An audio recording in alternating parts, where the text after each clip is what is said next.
1 year after my wife passed away, I hired a company to renovate her old office. I had just arrived at the church when the contractor called me and said, "Sir, I need you to come see what we discovered, but don't come alone. Bring your 2 sons with you." Yet why would you say that? My heart almost stopped beating when we got there. The hidden room contained evidence my wife had been keeping for all these years. Then I received a message.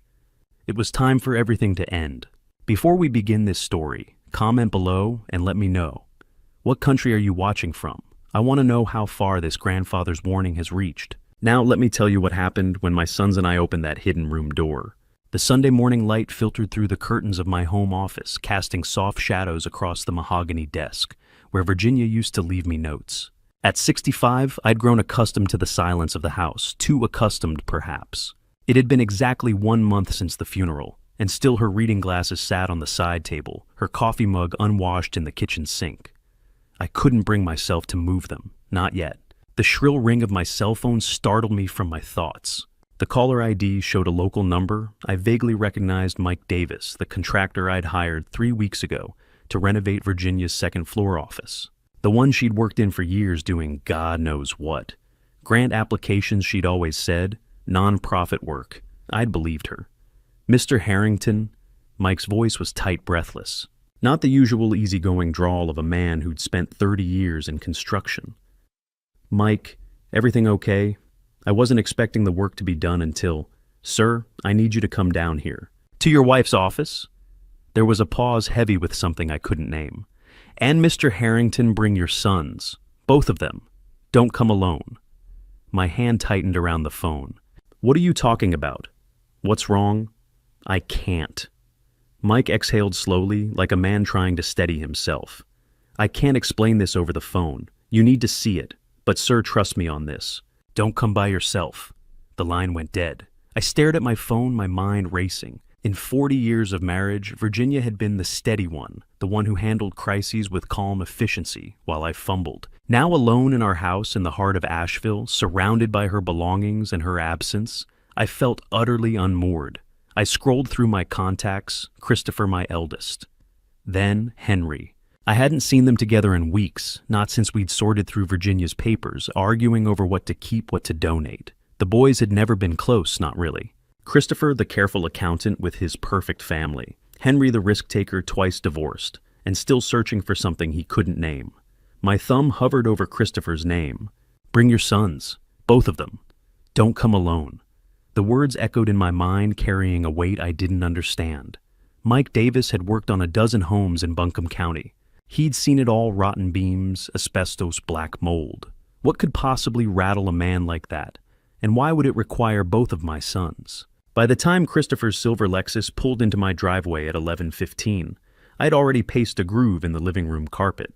My eldest son emerged in a button-down shirt, even on Sunday's phone, pressed to his ear. Christopher had inherited Virginia's cautious nature, the kind of man who read every contract twice. Henry's truck roared up 10 minutes later, music blaring. At 35, he still moved through life like he was perpetually late for something he couldn't name. I met them at the door. "Inside. Both of you." The living room felt smaller with 3 Harrington men in it. Neither son sat when I gestured to the couch. They stood instead, and I noticed how they'd become strangers in the month since the funeral, Christopher and Henry on opposite sides of the room, maintaining that careful distance they'd perfected over the years. "I got a call from Mike Davis," I began. "The contractor working on your mother's office. He told me to bring you both. Said I shouldn't come alone." The silence was heavy. "That's weird," Henry said. "Did he sound scared?" "Yes." My voice cracked. He wouldn't explain why. Christopher's analytical mind engaged. Mom's office. What could a contractor find that requires—" He stopped, looked at me. "Have you tried calling Natalie?" The name hung in the air like smoke. "She's in Boston," Henry offered uncertainly. "Some consulting thing." "That was 5 days ago?" Christopher scrolled through his phone. "She hasn't returned my calls since Thursday." 6 days, I corrected quietly. "I haven't heard from her in 6 days. Natalie, my stepdaughter, Virginia's daughter from her first marriage, the one I'd raised as my own since she was 2. She'd been withdrawn since the funeral, distant in a way that felt different from normal grief. Maybe we should call her before," Christopher started. "No." I reached for my keys. Mike said to come now. Whatever this is, we're not waiting. Henry grabbed his jacket. Dad's right. Christopher hesitated, then nodded, firing off a quick text to Angela, probably explaining he'd missed Sunday lunch with Olivia and Caleb. We took my Buick 3 men packed in like old family trips when the boys were small and Natalie would sit between them, keeping the peace. The drive to Patton Avenue took 12 minutes through quiet Sunday streets past churches, letting out brunch crowds gathering downtown. Nobody spoke. Christopher stared out the passenger window, his accountant's brain probably running scenarios. Henry drummed his fingers on the back of my seat, restless energy radiating off him like heat. I kept both hands on the wheel, Virginia's voice echoing in my memory. Stay calm, think clearly, don't let fear make decisions for you. But she wasn't here to guide me anymore. When we turned onto Patton Avenue, I saw Mike Davis's work truck parked outside the building, the contractor pacing near the entrance like a man waiting to confess something terrible. Henry leaned forward. Dad, what the hell is going on? I pulled into a parking spot and killed the engine. Through the windshield, Mike had stopped pacing. He was watching us now, arms crossed, his expression unreadable. I don't know, I said, but whatever it is, I didn't want to face it alone. Mike Davis hadn't moved from his spot near the entrance. As my sons and I approached, the contractor's face carried the look of a man who'd stumbled onto something he wished he could unsee. Mr. Harrington. Mike's usual handshake was absent. He just nodded toward the building's entrance. Second floor. I think you need to see this for yourself. The elevator ride felt endless. Henry shifted his weight impatient. Christopher stood perfectly still, that analytical mask firmly in place. I watched the floor numbers light up one after another, wondering what Virginia had kept from me in this building, where she'd spent so many late nights. Grant applications she'd always said. Fundraising reports. Boring paperwork, honey. The office door stood open. Inside the space looked exactly as I remembered: neat desk, filing cabinets, the familiar scent of Virginia's jasmine perfume, still lingering somehow. But the far wall had been transformed. The heavy bookshelf that had stood there for 15 years now sat at an angle pulled away to reveal something impossible. I was checking the wall for moisture damage, Mike explained, his voice tight. Found it was hollow. Then I noticed the bookshelf, it's on a pivot hinge. Old school mechanism, probably custom built decades ago. Henry moved closer. A hidden door, seriously. Mike reached for a leather-bound volume on the third shelf, a collection of Emily Dickinson poems I'd given Virginia on our 10th anniversary. He pulled it forward like a lever. Something clicked deep within the wall. The bookshelf swung inward with a whisper of well-oiled hinges, revealing a doorway and darkness beyond. Mike flipped a switch just inside the threshold. Fluorescent lights buzzed to life. My breath caught in my throat. The room was roughly 8 by 10 feet, windowless and climate-controlled. 15 filing cabinets lined the walls in perfect rows, each drawer labeled in Virginia's elegant handwriting. In the corner sat an old television on a rolling cart, a VHS player connected beneath it. A leather office chair. Virginia's chair, the one that had disappeared from our home study years ago, sat in the center like a command post. Jesus Christ, Henry whispered. Christopher moved, first drawn by that accountant's instinct to organize chaos into something comprehensible. His eyes scanned the labels on the nearest cabinet, dates, names, numbers that probably meant something terrible. I couldn't move. My legs felt welded to the floor just inside the doorway. I stared at the filing cabinets, at my wife's handwriting, so familiar, so beloved, marking each drawer with the same precision she'd used to write birthday cards and grocery lists. One label caught my eye. Drawer, 3-second cabinet from the left. Mayor Brennan, 2004-2019. My hand trembled as I reached out to touch it, fingers tracing the letters Virginia had written. Lawrence Brennan had been mayor of Richmond for 15 years. I'd met him twice at charity functions. Nice man, funny stories, impressive resume. Why did Virginia have a file on him? Dad. Christopher's voice was strange, thin, and strained. He'd opened one of the other cabinets, pulled out a thick folder. Photographs spilled across the top, images of a man I didn't recognize meeting someone in a parking garage. Bank statements, photocopied checks, and beneath it all, a ledger in Virginia's handwriting detailing payments, dates, amounts, instructions. Christopher looked up, his face drained of color, and I saw something I'd never seen in my eldest son's eyes before: fear. Dad, Christopher said again, his voice barely above a whisper, these are blackmail files. For 90 minutes, the three of us worked in stunned silence, pulling drawer after drawer, trying to comprehend the architecture of Virginia's secret life. Christopher approached it like an audit, methodical, systematic. He found a leather-bound ledger in the center cabinet, filled with Virginia's meticulous entries. Each page documented a name, a date, an amount. 47 individuals, he said finally. Dating back to 1999, 25 years. Henry was across the room, examining a file labeled Pharmaceutical Exec, 2015-2023. Inside photographs of a man accepting an envelope in a parking lot. Bank transfers to offshore accounts. Audio cassettes labeled Opioid Kickback Scheme. A payment schedule in Virginia's hand, monthly $8,000. Terms, silence regarding Medicare fraud. This one paid her almost $1 million over 8 years. Henry said, disgust thick in his voice. I stood near the television staring at a security monitor mounted on the wall. 4 camera angles showed this room in real time. Virginia had watched this place around the clock, even from home. Even while sitting beside me on the couch, she'd been monitoring her empire. Christopher flipped through the ledger, faster hands shaking. She categorized them. Corruption 12 files, fraud 9, drug trafficking 6, assault embezzlement witness tampering. He looked up. Dad, she documented everything. Each file was a masterwork of evidence. Photographs from concealed angles, bank records obtained through illegal means, recorded conversations the subjects never knew about. In one folder marked Judge Morrison, 2008-2021, I found a photo of a distinguished man accepting cash in a courthouse bathroom. Beneath it, fixed custody case, $50,000. Evidence recording, bank transfers, attorney willing to testify. The corporate structure is sophisticated, Christopher said, examining business documents. LLCs, offshore accounts in the Caymans and Singapore. Everything routed through consulting firms. On paper, this looks like legitimate investment income. Henry found the security hub behind the last cabinet. Professional-grade surveillance encrypted feeds backup power. This setup cost a fortune. I moved to Virginia's leather chair, where a slim journal lay open. My wife's handwriting filled every page, not evidence, but personal observations. March 3rd, 2019. Brennan's payments late. Pressure increasing. Must protect what matters most. January 5th, 2024. Someone's asking questions. Need to secure final insurance. My hands trembled.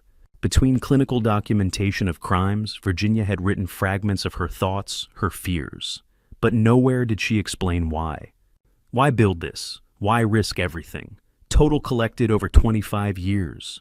Christopher said, holding up a spreadsheet. Approximately $12 million. Current trust balance, $7.3 million. She spent $5 million, Henry said. On what? I stared at the journal. Every entry was dated, cross-referenced, obsessively detailed. The same precision Virginia used for grocery lists and birthday cards. I saw her handwriting on the cabinets, on payment schedules, on surveillance logs. Her favorite chair sat in the center like a command post. Her security cameras watched everything. This wasn't a mistake or a one-time lapse in judgment. This was an empire she'd built with the same care she'd brought to our marriage, our home, our life together. Christopher pulled out another file, this one recent, dated March 2024. Dad, look. She was still actively collecting payments last month, a week before she died. The words hung in the air, a week before she died. I thought about that last week. Virginia making breakfast, asking about my doctor's appointment, laughing at our favorite show. All while running this. All while maintaining files on 47 people's darkest secrets. I looked at my sons, Christopher pale and rigid, Henry's jaw clenched with barely contained anger, and felt everything I'd believed about my life disintegrate. The woman who'd reminded me to take my blood pressure medication had been operating a sophisticated criminal enterprise for a quarter century. I was married to her for 40 years, I whispered. How could I not have known? Henry found it tucked behind the television, a VHS tape in a clear plastic case, a strip of masking tape across the front with 3 words in Virginia's handwriting, for Graham, watch first. Dad. Henry held it up, and something in his voice made both Christopher and me turn. I think you need to see this. My chest tightened. More secrets, more revelations. How much more could there possibly be? Christopher cleared space on the small desk, angling the television so all three of us could see. Henry fed the tape into the VHS player, the machine whirred to life with a mechanical click that seemed too loud in the silence. Static flickered across the screen, then resolved into an image. Virginia. My breath caught. There she was, sitting in this very chair, in this very room, the filing cabinets visible behind her. The date stamp in the corner read, March 6th, 2024, 2 weeks before the accident. 2 weeks before she died. She looked exhausted. Dark circles under her eyes, hair pulled back in a hasty ponytail, none of the careful grooming she usually maintained. But her gaze was steady, focused directly on the camera, with an intensity that made me feel like she was looking right through the screen at me. Graham. Her voice, God, her voice filled the small room. If you're watching this, I'm gone, and someone close to our family is responsible. Henry swore under his breath. Christopher went rigid. Virginia continued her words, deliberate, carefully chosen. I need you to understand something. Everything in this room, everything I built over 25 years, wasn't about greed. It was about protection. Every dollar I collected went into a trust for Olivia and Caleb for their future, for their education. I never spent a penny on myself. I wanted to speak to argue to ask her why she'd never just told me, but she was already gone. All I had was this recording, this ghost of my wife explaining the inexplicable, the person who will kill me. Virginia's voice cracked slightly, the only sign of fear she allowed herself. It's someone you trust completely, someone who's been in our home, at our dinner table, in our lives. She leaned closer to the camera. I can't name them on this tape. It's too dangerous. But I've left everything you need in the other recordings. Watch them in order. She paused, seemed to gather herself. Trust Christopher and Henry. They're good men, Graham. You raised them well. But be very, very careful who else you tell about this. Especially, another pause, heavier this time. Especially your daughters-in-law. The screen flickered. Virginia glanced off camera, as if she'd heard something. When she looked back, there was urgency in her expression. I love you. I've always loved you. Everything I did. The tape cut to static. I stared at the blank screen, my wife's final words hanging incomplete in the air. The silence in the room was suffocating. Daughters-in-law, Christopher said quietly. She said daughters-in-law. Henry turned to look at his brother, and I saw something pass between my sons. A current of suspicion neither wanted to acknowledge. 3 black SUVs rolled up my driveway at exactly 3:15, their tinted windows reflecting the afternoon sun. I was still in my living room, Virginia's voice echoing in my head. Someone you trust completely. Christopher saw them first. Dad, we've got company. The lead vehicle's doors opened. A man in his mid-50s emerged, broad shoulders, steady gaze, the bearing of someone who'd spent a career in law enforcement. Behind him, a younger woman with sharp, assessing eyes. I opened the door before they could knock. Mr. Harrington. The man held up credentials. U.S. Marshal Douglas Henderson. This is Special Agent Rachel Bennett, FBI. We need to talk about your wife. My living room felt crowded with 5 people in it. Henderson settled into the armchair with practiced ease. Bennett remained standing, tablet in hand. We've been monitoring Virginia's operation for 6 months, Henderson began. Since October, when one of her targets reported extortion to our Charlotte office. My stomach dropped. We knew she was collecting payments from 47 individuals across 3 states, Bennett said. But when we investigated, we realized she wasn't running simple blackmail. She was documenting a criminal network, corruption, drug trafficking, money laundering. People connected to organized crime going back 40 years. So you were using her, Christopher said. We were building a case. Virginia was cooperating unofficially. She'd agreed to turn over her files once we arranged certain protections. But she died first, Henry said flatly. Yes. March 20th, officially ruled an accident brake failure on Blue Ridge Parkway. We believe it was murder. My hands gripped the armrests. Murder. Henderson leaned forward. Which brings us to why we're here. 4 days ago, your daughter Natalie withdrew $4.7 million from one of Virginia's trust accounts. Legitimate power of attorney, she was a state executor, but the amount and timing are suspicious. Bennett turned her tablet around. Bank records showed Natalie's signature, a wire transfer to the Cayman Islands. Date, April 17th, 2024, 8:47 a.m. Her phone's been off since that afternoon, Bennett continued. Last location, Charlotte Douglas Airport, 2:45 p.m. No credit card activity, no hotel check-ins, no car rentals since. Someone has her, Christopher said, his face pale. Possibly. Henderson's expression was grim. Or she's hiding. Either way, we need your cooperation. Everything Virginia left files recordings names. We need to know who she was investigating and who might have wanted her dead. My mind spun. Natalie missing. Virginia murdered. Federal agents discussing organized crime conspiracies. This morning I'd been a grieving widower. Now I was sitting in the middle of something beyond comprehension. My phone buzzed. Everyone tensed. Bennett's hand moved toward her weapon. I pulled out my phone. Unknown number, one text message. She knew too much. You do too. Stop looking. I held it up, hands trembling. Henderson's jaw tightened. Someone knows you found the room. Henderson didn't waste time. Mr. Harrington, I'm recommending immediate relocation to a federal safe house. You, your sons, and their families. Tonight. Tonight? Christopher's voice cracked. My kids have school tomorrow. Angela, your kids won't have it tomorrow if whoever killed Virginia decides you're next, Bennett said bluntly. Christopher was already on his phone calling home. When he finished, his face was pale. Angela's panicking. She says we can't just uproot Olivia and Caleb pull them from school. She thinks we're overreacting. I'll go, Henry said simply. No wife, no kids, whatever you need. Henderson turned to me. Mr. Harrington. I thought about Virginia's tape. Her exhausted face, the fear she'd tried to hide. She'd known she was going to die, had recorded those messages as warning, and still she'd gone to meet whoever killed her. No, I said quietly. Everyone turned. No safe house. We're not hiding. Dad, Christopher started. Virginia didn't hide. She fought.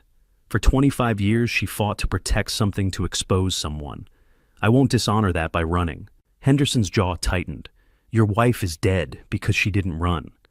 And if we run now, whoever killed her wins. I met his eyes steadily. They get away with it. Silence filled the room. Compromise, Henderson said finally. No safe house, but 24/7 protection, armed agents outside each residence, panic buttons. No one goes anywhere alone. Full cooperation with our investigation. Done, I said. Christopher nodded reluctantly. I'll make Angela understand. Bennett pulled up her tablet. There's something else. Virginia had an appointment with us March 21st, the day after she died. What kind of appointment? Henry asked. She was turning over evidence on a major target, someone at the center of the network she'd been documenting. But she wouldn't say who over the phone. Too dangerous. She needed to deliver it in person. My throat tightened. She never made it. No. March 20th, 6:45 p.m. her car went off Blue Ridge Parkway near mile marker 364. The accident report said brake failure. Bennett's expression darkened. Our mechanic examined the wreckage. The brake lines were cut, professionally. The room contracted, air suddenly scarce. Murdered, Christopher whispered. On her way to expose someone. Yes, Henderson confirmed. Whoever killed her thinks they got away with it, thinks Virginia's secrets died with her. I thought about the hidden room, the files, the tapes. Virginia's voice watched them in order. But they didn't, I said. Virginia made sure the secret survived. Oops, which is why we need to find who she was planning to expose, Bennett said. Before they realize you have everything she left behind. I looked at the threat text still glowing on my phone. She knew too much. You do too. Virginia was about to expose someone, I said slowly. Someone powerful enough to kill her and make it look like an accident. Someone who's been watching us since we found that room. Henry moved to the window, peered through the blinds at the quiet street. They're probably watching right now. Let them watch, I said, surprised by the steel in my own voice. Virginia spent 25 years gathering evidence. We're going to finish what she started. The second tape sat in my home office like a coiled snake. Federal agents had swept the house, found 3 surveillance devices, all active. Whoever was watching had heard everything since we'd found Virginia's room. Now at 8 p.m. with agents at every entrance and curtains drawn, I slid the tape labeled Tape 2, the mission into the player. Static flickered, then resolved. Virginia. Younger this time, the date stamp read July 14th, 2015. Less gray in her hair, no exhaustion, only grim determination. Graham, if you're watching this, you've seen the first tape. Now I need to tell you why I built all of this. She folded her hands carefully. This isn't blackmail for profit. It's a protection system. Every person in those files, every dollar collected, every piece of leverage, it's all to keep you safe. I felt Christopher's hand on my shoulder. Years ago, I discovered something about your past, something dangerous. Virginia's eyes bored through the camera. I can't say more on this tape. Too risky. But Graham, you're not who you think you are. The room tilted. There are people who would kill you if they knew you were still alive. Powerful people. So, I built walls around you. Walls made of secrets and fear. Every target in my files is connected to one central crime from 40 years ago. A crime certain people have spent millions covering up. Henry leaned forward. What crime? I won't name it here, Virginia continued. But I've left everything you need in the other tapes. Hidden somewhere, only you would remember Graham. Somewhere we made promises. Christopher met Henry's eyes. Where Dad proposed, each person I targeted played a role in keeping that crime buried. Judges who threw out cases. Prosecutors who declined charges. Cops who destroyed evidence. Businessmen who paid off witnesses. I've kept them controlled for 25 years. As long as they feared exposure, they wouldn't come looking for you. Virginia's voice softened. I know this will hurt. I know you'll feel betrayed. But Graham, everything I did to protect you, even from yourself. Because knowing the truth, knowing who you really are and what happened, would destroy you. I've carried that burden so you wouldn't have to. She reached toward the camera. I love you. If you're watching this, it means I can't protect you anymore. So now you have to protect yourself. Find the other tapes, learn the truth, finish what I started. The screen went dark. Silence. Henderson stood by the door, expression unreadable. Bennett was already on her phone, probably searching my background. Dad! Christopher's voice shook. What does she mean you're not who you think you are? I couldn't answer. 40 years of memories suddenly felt like photographs I was seeing for the first time, wondering if any were real. Mr. Harrington, Henderson said carefully, do you remember anything unusual about your past? Gaps, relocations, name changes? I shook my head. I'm Graham Harrington, born in Asheville, married Virginia in 1986. That's who I am. But the words felt hollow. A crime from 40 years ago. Henry said, pacing. 1984. You would have been 25. 26, I whispered. Do you remember that year? And I realized I didn't. That entire year was fog-disconnected fragments that wouldn't form a picture. Henderson and Bennett exchanged glances, the kind that meant they knew something I didn't. Mr. Harrington, Bennett said quietly, I think we need to pull your federal records, all of them. I stared at the blank screen where Virginia's face had been. Who was I whispered, before I became Graham Harrington. I barely slept. Christopher and Henry stayed the night, none of us willing to be alone with the questions Virginia's tape had raised. Henderson's call came at 7:30. FBI office, 8:30. Bring your sons.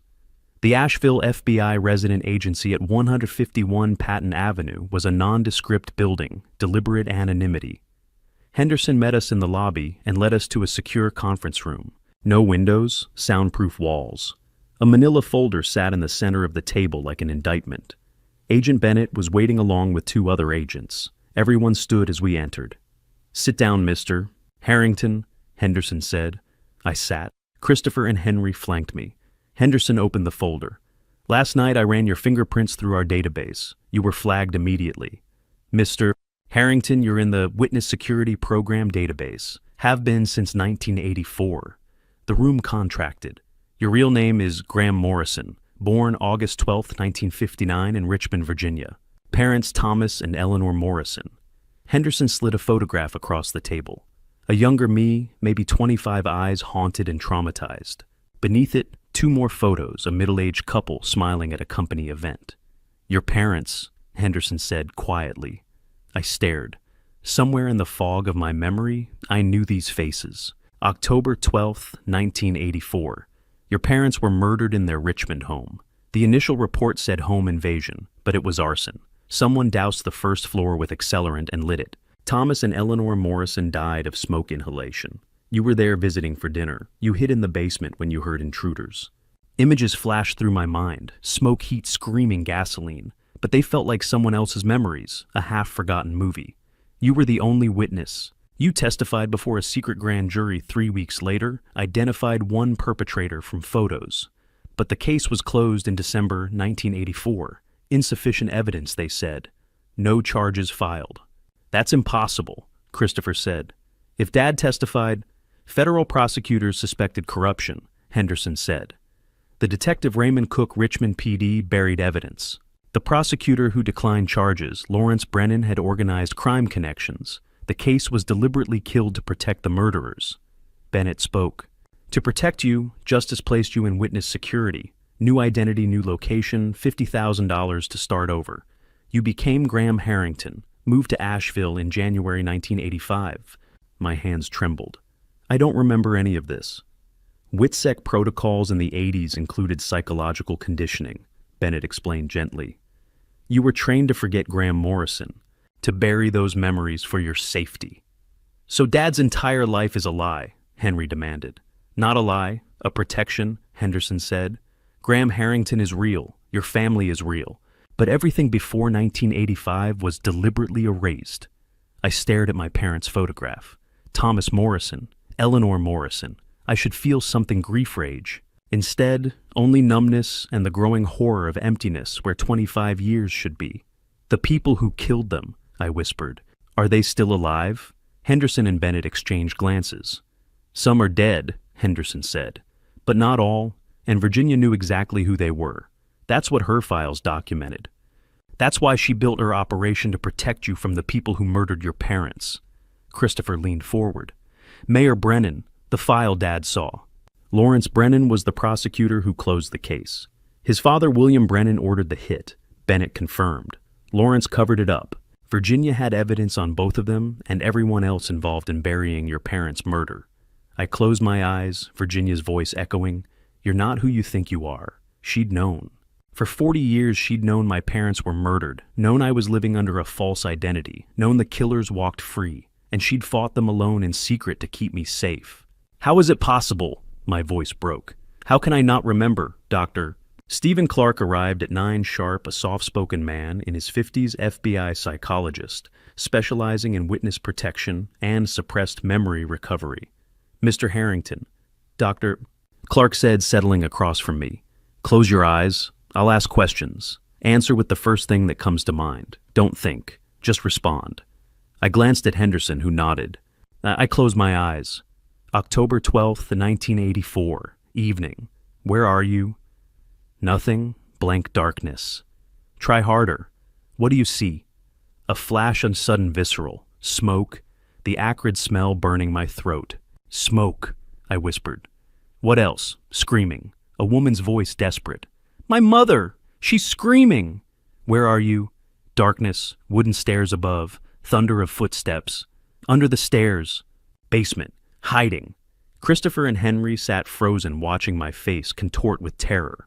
What do you hear? Footsteps heavy, a man's voice deep angry, another telling him to hurry. Something splashing. Liquid. My breathing quickened. Gasoline. I smell it. Can you see them? A shadow, large, broad-shouldered, orange flicker of a lighter. One of them, big, pouring from a red gas can, work boots steel-toed. His face. The image dissolved. No, just shadow, but his voice, cold, methodical, calm, like it's just a job. What happens next? Fire. Suddenly fire everywhere. Orange light through floorboards. Heat. My hands clenched. Mom stopped screaming. Dad coughing, then nothing. I'm under the stairs, not breathing, not moving, because if they know I'm here, open your eyes. I did. Christopher was pale. Henry had tears on his face. That's genuine memory, Doctor, Clark said, making notes. Suppressed but intact. Your mind buried it for protection. WITSEC reinforced that through conditioning. Henderson leaned forward. Do you remember the police fragments assembled? 2 officers, hours later, pulled me from the basement. But they seemed wrong. One kept asking if I'd seen faces. Are you sure you didn't see anything? Like he wanted me to say no. Raymond Cook, Bennett said. the detective who buried the case. He rushed my statement. Station repeated everything 3 times, then told me I was confused. Trauma does that, he said. Makes you remember things that didn't happen. Dr. Clark nodded. Classic manipulation? Coaching you to doubt yourself. You testified October 30th of 1984, Henderson said. Federal Courthouse, Richmond. Identified Marcus Webb from photos enforcer for the Brennan organization. The name meant nothing to me. Henderson pulled another document. Marriage license. Graham Harrington and Virginia Pierce, June 14th, 1986, Asheville. 2 years after my parents' murder. 2 years after I became someone else. Your sons, Christopher, born November 1986, Henry March 1989. Henderson paused. And Natalie, born April 1984. I did the math. Impossible. She'd have been 2 when I married Virginia. Natalie is Virginia's daughter from a previous relationship, Bennett said quietly. You adopted her legally in 1986. The room tilted. Virginia had a whole life before me, and she'd known from the beginning exactly who Graham Morrison was. She worked for the FBI. I said, pieces clicking. Henderson nodded. Virginia Pierce, FBI analyst, 1982 to 1986. Richmond Field Office. Assigned to your WITSEC coordination. The betrayal hit like a physical blow. She knew, I whispered. From the first day we met, she knew everything. My real name, my parents' murder, who I was. Yes, Henderson confirmed. She was supposed to maintain professional distance, Bennett added. But she fell in love with you. Left the bureau in 1986, moved to Asheville, and found me. I finished. Deliberately. It wasn't chance. She tracked me down. The woman I'd married, who'd given me 2 sons, who'd sat beside me for 40 years, she'd known my deepest secret the entire time. She'd watched me live as Graham Harrington, never once telling me about Graham Morrison. Christopher spoke voice tight. She protected you, Dad. That's what the tape said. By lying to me for 40 years. My voice broke. Henry stood paced. Maybe she thought forgetting was the protection. Dr. Clark closed his notebook. Mr. Harrington, Virginia likely believed keeping you ignorant kept you safe. If you didn't remember, you couldn't accidentally reveal yourself. I stared at the marriage license. June 14th, 1986. The happiest day of my life, or so I'd thought. Virginia knew who I really was, I said, and never told me. Bennett opened a second file, thicker, stamped with faded FBI seals and expired classification markings. Virginia Pierce. She began sliding an old personnel photo across the table. A younger Virginia stared back, maybe 30, wearing a Bureau ID badge and a serious expression. FBI analyst, 1982 to 1986, Richmond Field Office, Intelligence Division. I couldn't look away.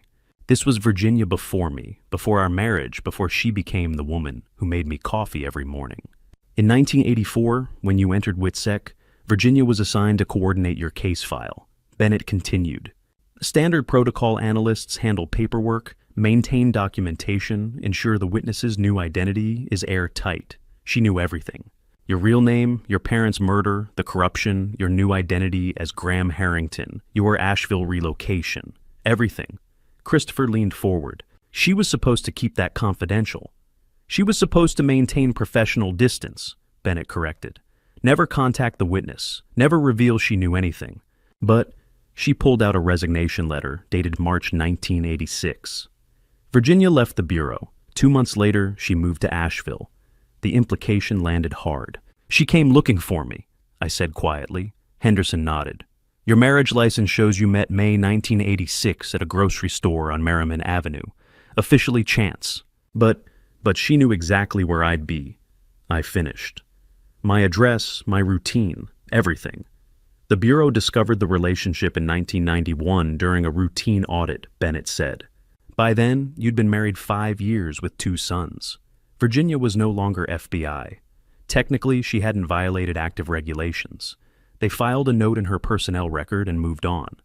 Henry spoke voice tight.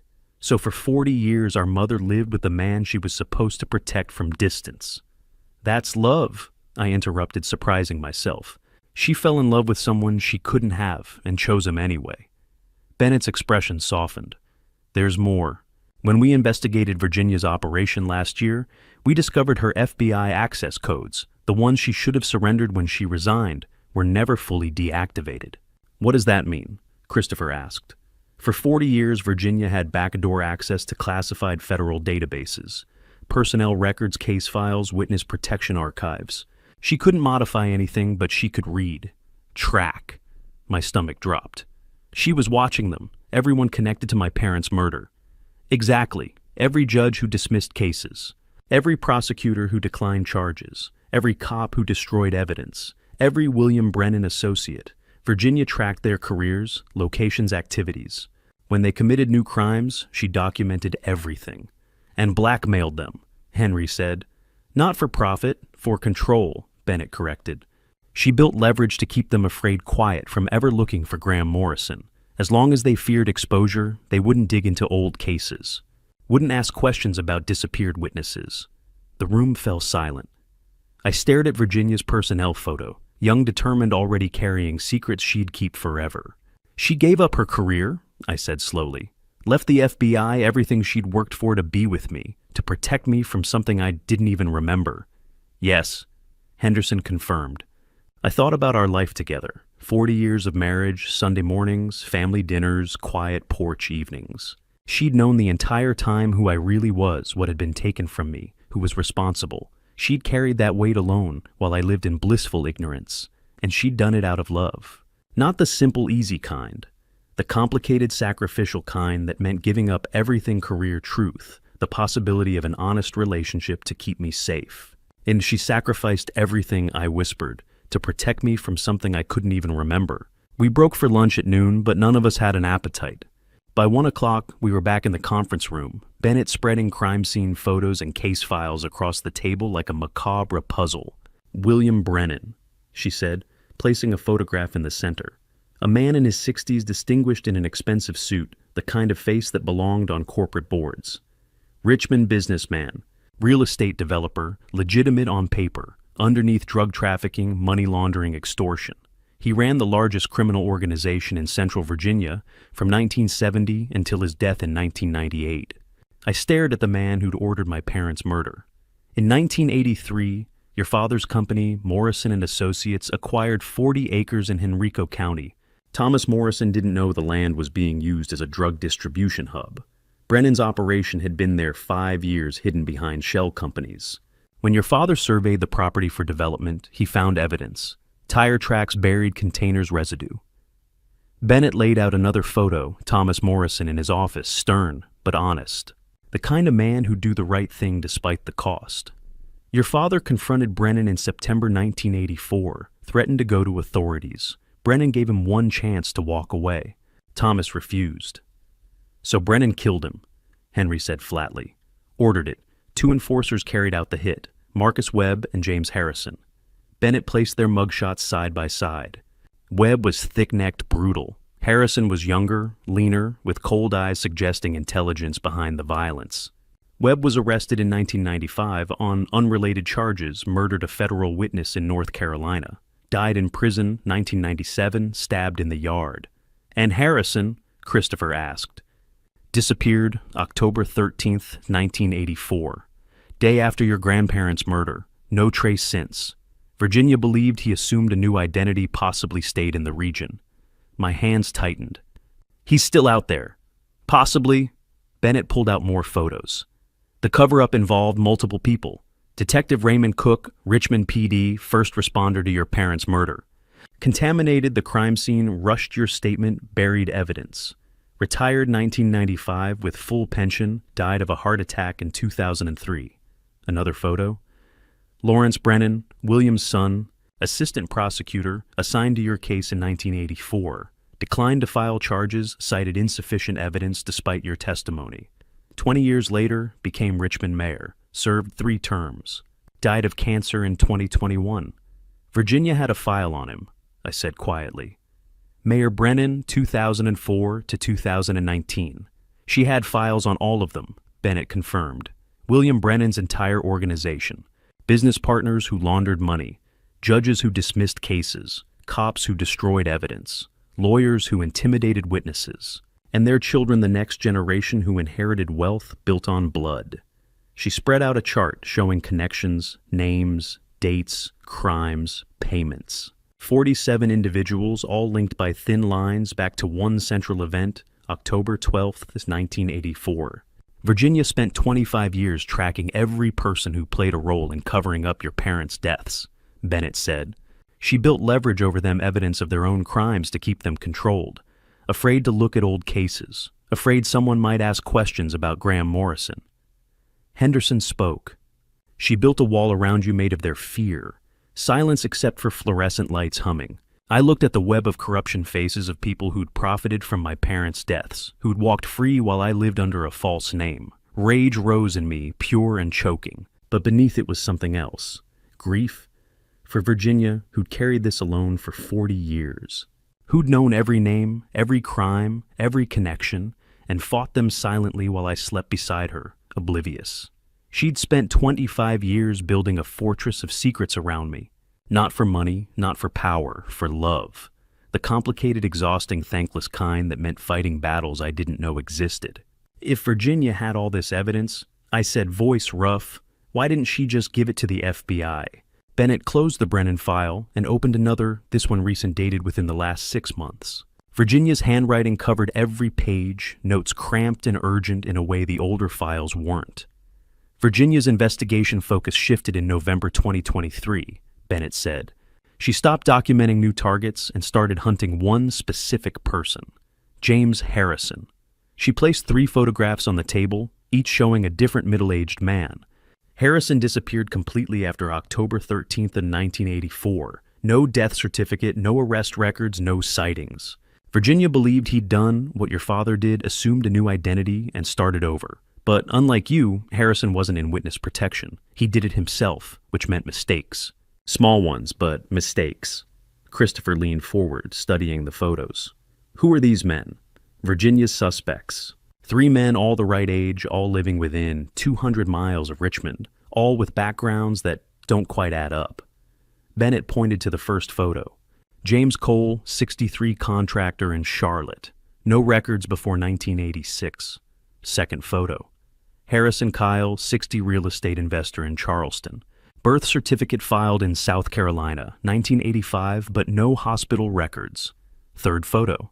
Kyle Porter, 59, insurance broker here in Asheville. Bennett paused, let that sink in. Married to Natalie Harrington in 2018. The room went silent. I stared at the photograph.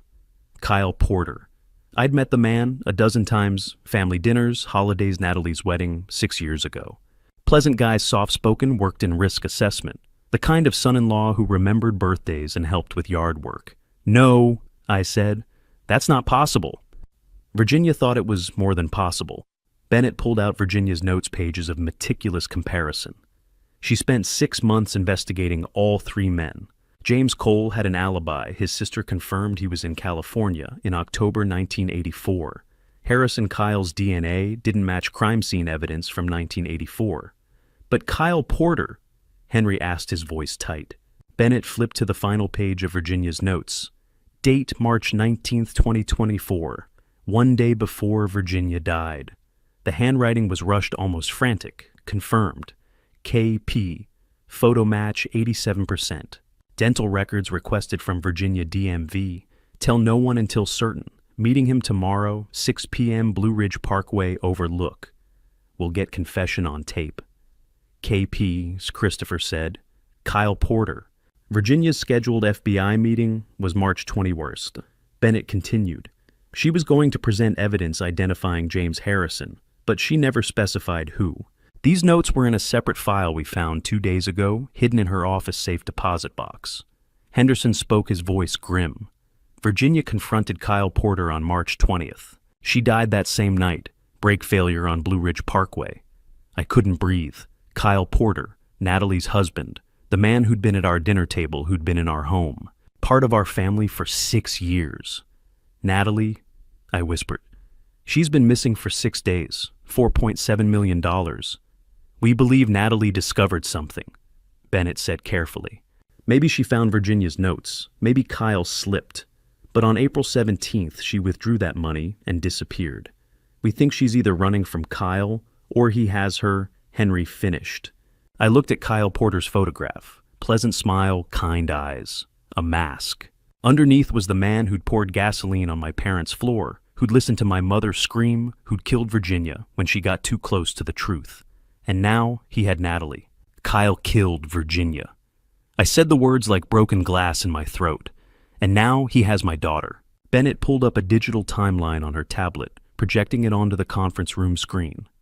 Let's talk about what happened to Natalie. A series of dates appeared, each with corresponding bank records, phone logs, and surveillance footage timestamps.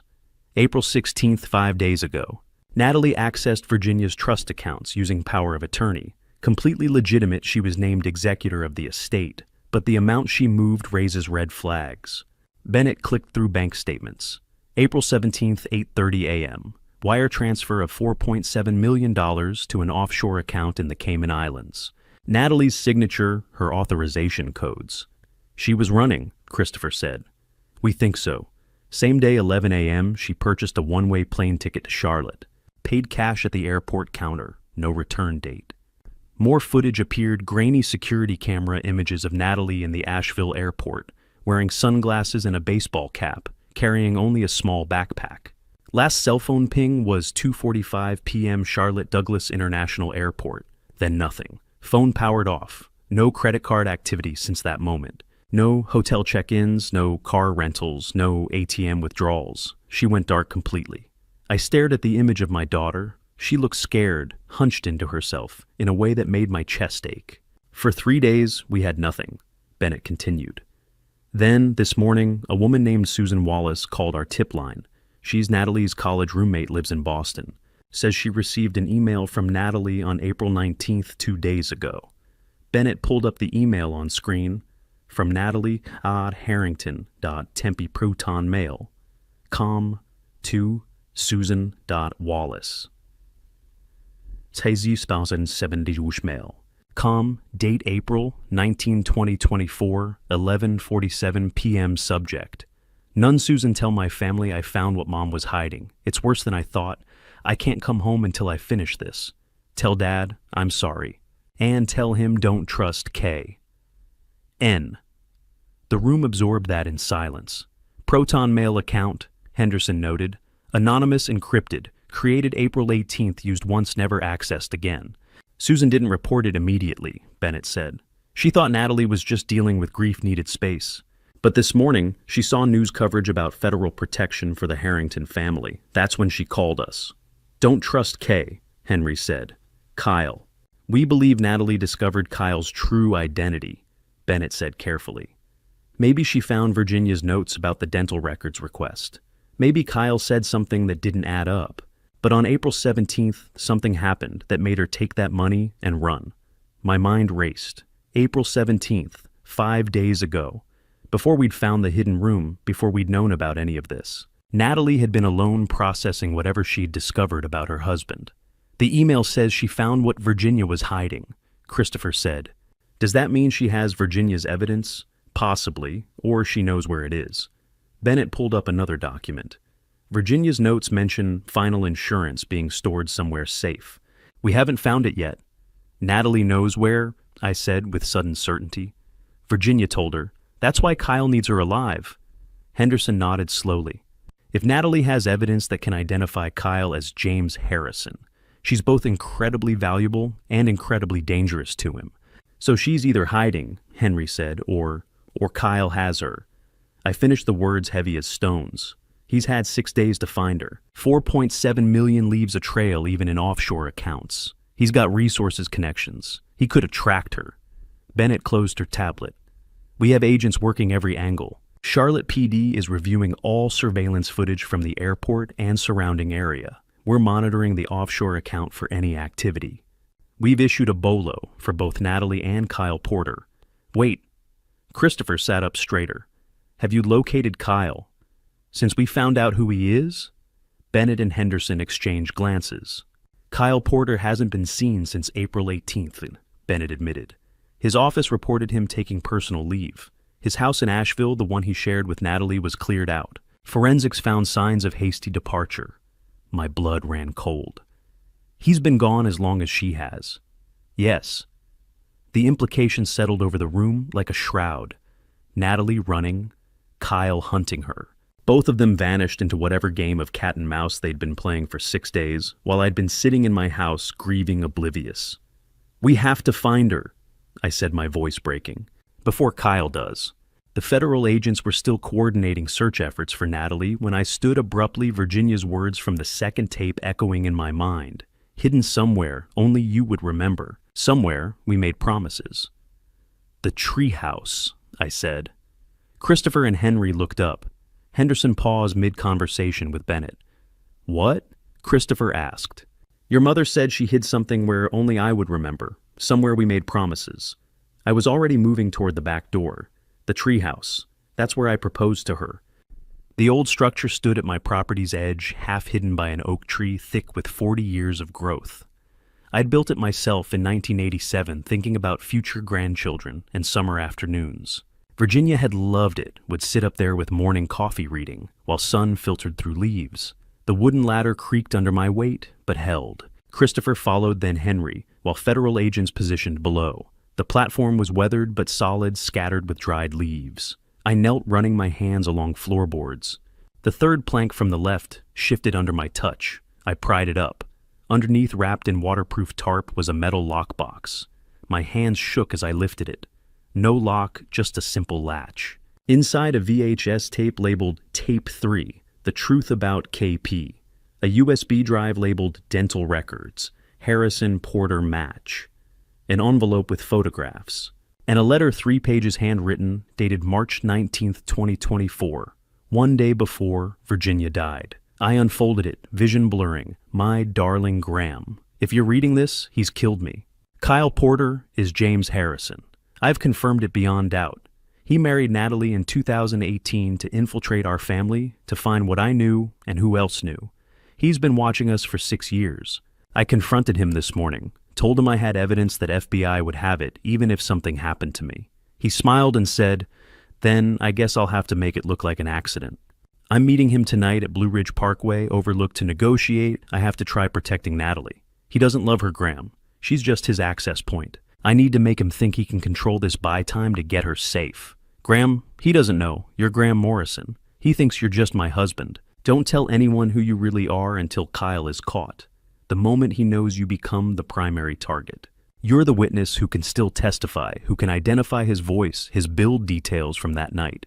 He'll come for you. Trust Christopher and Henry. Trust Marshall Henderson. The evidence in this box proves everything. Dental records match Kyle Porter's x-rays, align with James Harrison's military records from 1983. The photographs show surgical alterations from 1985.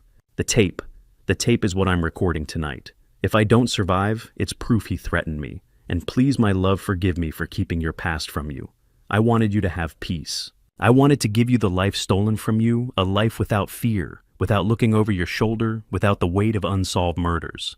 I was wrong to choose for you, but I'd make the same choice again because these 40 years with you have been worth everything.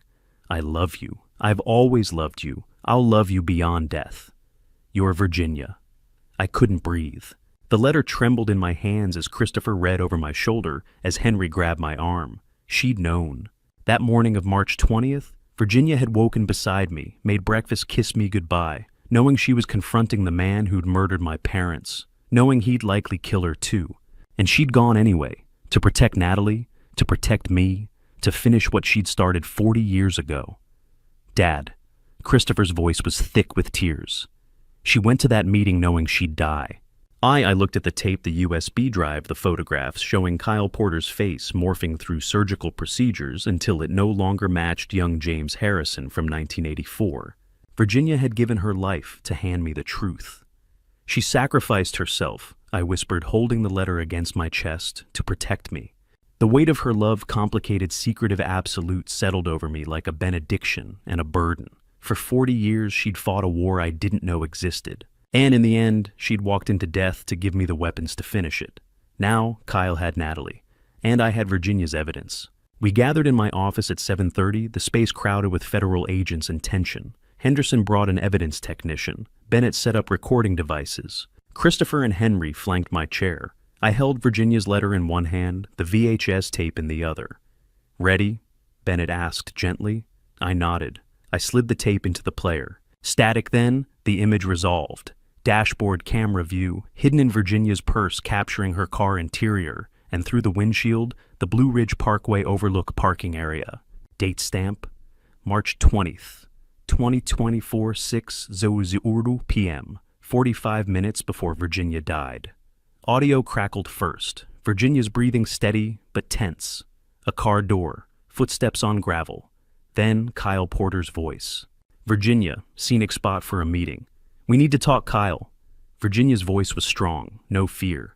"I think we're past talking." The friendliness evaporated. "You've been bleeding my father's associates dry for 25 years. It ends now." Through the windshield, Kyle moved into frame, dark jacket hands in pockets. The pleasant son-in-law was gone. His face was cold, calculating. "Your father murdered Graham's parents," Virginia said. "You helped cover it up." Kyle laughed harsh, ugly. "My father killed a lot of people, Virginia. The Morrisons were nobody special, but you built an empire on their ashes. Respect. I built protection. Call it what it is, extortion, but I'll give you credit. You were smart. Took me years to figure out who you really were, and by then I'd already paid you nearly $1 million to keep my identity secret. Graham never knew," Virginia said, tremor in her voice now, "and he never will." "Oh, I'll make sure of that." Kyle's smile was visible even in grainy footage. "After tonight, this ends. Your files I've already copied most from Natalie's laptop. Your FBI contact I know about Henderson. Your trust accounts, I control them through Natalie. She doesn't know who you are. She's about to find out, right after I deal with you." Kyle pulled out a small toolkit. "Relax, I'm not shooting you. Too obvious. This needs to look natural." He moved out of frame, sounds of metal on metal, something being cut. My hands clenched. "Break lines," Christopher whispered, horrified. Virginia's voice shaking. "You won't get away with this." "No." Kyle reappeared, wiping his hands. "Mess, brake failure on a mountain road." "Accidents happen, Virginia, especially to women your age. Investigators will find nothing suspicious." Kyle's face appeared close to Virginia's window, that terrible smile. "Brake failure. So tragic." He tapped the glass. "Give my regards to the Morrisons." The video showed Virginia's car starting pulling away. Kyle stood watching, utterly calm. His voice faded as she drove. "Goodbye, Virginia." The screen went black. Audio continued Virginia's breathing engine sound, then a scream, metal, grinding, sickening crash silence. Static filled the screen. No one in the office moved. I stared at the blank television, tears streaming. I'd just watched my wife drive to her death, heard the man who'd murdered my parents gloat about murdering her too. Henry was crying openly. Christopher stood, rigid fists clenched. Bennett turned off recording equipment, face pale. "This is evidence of premeditated murder, first degree. He confessed to your parents' deaths, to infiltrating your family, to sabotaging Virginia's car. He admitted everything," Henderson said grimly. "Morrison murders 25 years of tracking Virginia's operation using Natalie as access. This tape convicts him." I found my voice rough with grief and rage. "He said Natalie's about to find out who he is. Does that mean—" "It means she discovered something after Virginia died," Bennett said. "Maybe she found Virginia's notes. Maybe Kyle slipped. But April 17th, she realized who she'd married and ran. With $4.7 million in evidence," Christopher added. "Kyle's been hunting her for 6 days," Henry said. Henderson's jaw tightened. "And now, we're hunting him. We have his voice on tape confessing to murder. We have dental records proving Kyle Porter is James Harrison. We have everything we need to issue a federal warrant." Bennett met my eyes. "This tape is exactly what Virginia died to give us. Now we use it to finish what she started." By 6 a.m. Tuesday, the operation had shifted to FBI Charlotte field office, bigger facility, more resources closer to Kyle's last known location. I hadn't slept, neither had Christopher or Henry. We sat in the observation room while the task force assembled. 20 FBI agents, a dozen U.S. Marshals, 4 ATF specialists, local law enforcement from 3 states. Bennett stood at the front beside a screen showing Kyle Porter's face driver's license photo, beside digitally aged James Harrison mugshot. "Kyle Harrison Brennan," Bennett began. "Age 59. Born James Harrison Brennan. April 1965, Richmond, Virginia. Son of William Brennan, deceased organized crime figure. Legal name. Changed January 1985, 4 months after Morrison murders. He was 20. She clicked through slides. Education UNC Business Degree 1987, Duke MBA 1990. Career Insurance Risk Assessment. Currently employed by Consolidated Risk Management. Perfect cover. His job is researching people's vulnerabilities. I watched agents take notes, study photos. Kyle's face from multiple angles, professional headshots, surveillance footage, DMV records. Married Natalie Harrington, June 2018. No prior marriages under Kyle Porter identity. No criminal record. Exemplary credit. Model citizen. Bennett's tone dripped irony. Its last confirmed sighting April 18th, his Asheville office. Told colleagues he was taking personal leave for family emergency. More slides. Residence 847 Maple Ridge Drive, Asheville. Search warrant executed yesterday. House cleared out. Forensics found evidence of hasty departure, wiped hard drives, burned documents, clothing removed. Financial activity, an agent asked. Bank accounts emptied April 16th and 17. Approximately $200,000 withdrawn cash and wire transfers. Credit cards inactive since April 17th. Operating off-grid. Henderson stepped forward. Neighbor Mrs. Patterson reported seeing Kyle loading a white cargo van, evening of April 17th around 10 p.m. Enterprise Rental paid cash, returned April 18th in Charlotte. No vehicle registered to Kyle Porter spotted since. Bennett showed grainy footage. Security camera caught him loading boxes. Timestamp April 17th, 9:47 p.m. Then he's been running 6 days, an agent noted. Correction, Henderson said. He's been hunting. Natalie withdrew $4.7 million April 17th morning. Kyle cleared his house that night. He's tracking her. The room went silent. Kyle Porter has no known associates under current identity, Bennett continued. But James Harrison Brennan had connections. Brennan Organization and remnants, criminal contacts from the 80s and 90s. We're investigating everyone from Virginia Harrington's files. She displayed a map of the southeast red pins marking locations. Properties connected to former Brennan associates, coordinating with field offices in Virginia, North Carolina, South Carolina, Georgia, Tennessee. All points bulletin issued this morning, Henderson added. The federal warrant for first-degree murder, kidnapping, extortion, racketeering, armed and extremely dangerous. I stared at Kyle's face on screen. The man who'd sat at my table smiled, made small talk, pretended to be family. Assessment, Bennett said. Kyle's been planning this for years. He married into the Harrington family in 2018 specifically to monitor Virginia's operation. He's had 6 years to prepare escape routes, establish false identities, set up resources. He's intelligent, patient, and methodical. She paused. He's also desperate. Virginia exposed him. Natalie discovered his identity and ran with evidence and money. His entire constructed life collapsed in 48 hours. Desperate men make mistakes. Or they get violent, another agent said. Henderson's jaw tightened. Which is why we find him fast. He's had years to prepare, but we have something he doesn't. Virginia's complete documentation of the Brennan network. Every safe house, every contact, every resource they ever used. We're not just hunting Kyle. We're dismantling his entire support system. I leaned forward, watching the coordinated machine of federal law enforcement mobilize. They were coming for Kyle Porter. And they wouldn't stop until they found him and Natalie. At 10 a.m., Christopher sat in FBI's financial investigation room, surrounded by analysts and screens displaying bank records. This was his element. Numbers, patterns, anomalies. Let's examine Kyle's infiltration strategy, said Agent Torres, the Bureau's financial crimes specialist. She pulled up a timeline. What changed after Kyle married Natalie in 2018? Christopher studied the data. 12 new individuals entered Virginia's target list between 2018 and 2023. But Virginia didn't initiate contact.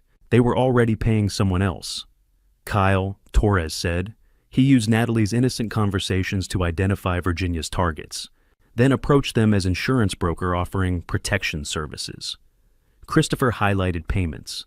These 12 paid Kyle $800,000 over 5 years. But Kyle recorded Virginia's blackmail demands, audio emails, everything. Counter leverage. Double extortion. Torres said. Worse. Christopher opened offshore accounts. Kyle has 8.9 million across Cayman Islands, Singapore, Swiss accounts. Source blackmailing Virginia's victims since 2016. Henderson appeared in the doorway. Recent activity. April 16th, day before Natalie disappeared. Kyle moved 2.3 million to cryptocurrency Bitcoin, Ethereum, Monero. Untraceable. Trail goes cold. He was preparing to run, Bennett said, or hunt. Christopher zoomed in on April 17th. Kyle moves money 6 a.m. Natalie withdraws 4.7 million 8:30 a.m. She discovered something that morning, took Virginia's money and ran. Kyle realized by mid-morning, started clearing out. So, both running with millions? Henry asked. Not exactly. Natalie's money hasn't moved, still sitting in Cayman account. She withdrew it for leverage, not spending. But Kyle's crypto. He's converting back to cash in small amounts, funding his manhunt. Christopher scanned the data, frustrated. Then something caught his eye. A recurring charge so small it almost vanished. $500 automatic withdrawal, same date monthly for 29 years, he said aloud. Everyone turned. Monthly payment, $500. Storage facility in Greenville, South Carolina. Account established March 1995. Never missed. Auto pay from checking account Kyle opened 1995. Bennett leaned over. Storage unit for 30 years. Whatever he's keeping, he's protected it longer than his marriage to Natalie. Christopher pulled up the address. Secure store, 2847 Wade Hampton Boulevard, Greenville. About 60 miles from Asheville, roughly an hour south on I-26. Henderson was already on his phone. Get tactical ready. Torres coordinate with Greenville office. I entered, having heard commotion. What is it? Christopher met my eyes. Whatever Kyle's been hiding 30 years is insurance escape plan evidence he couldn't destroy. It's in that storage unit. Bennett nodded. Could be James Harrison's original documents. Fake IDs, contacts from Brennan organization. Anything that proves who he really is. Or leverage, Henderson added. If Virginia had blackmail files, Kyle might have his own insurance evidence against people who could expose him. Either way, Christopher said, pulling up satellite imagery of the storage facility. He's kept it protected since 1995. That's 4 years before Virginia even started her operation. Whatever's there predates everything. Torres began coordinating. Greenville's about 100 miles from Charlotte. Tactical can be on site in 90 minutes with lights and sirens. We'll need search warrant. Already drafting it, another agent called out. I stared at the screen showing the storage facility. A nondescript building in an industrial area, rows of identical orange doors. Behind one of those doors was Kyle's past, the evidence he'd kept for 3 decades, the secrets of James Harrison Brennan. Whatever's in there, I said quietly, it's the key to finding him. Henderson clipped his phone back. Then let's go get it. The convoy arrived at Secure Store just after 4 p.m. 6 FBI vehicles, 2 Greenville PD units tactical van. Facility manager Eddie Carver met us with master keys. Unit 247, he said, pointing down a corridor of orange doors.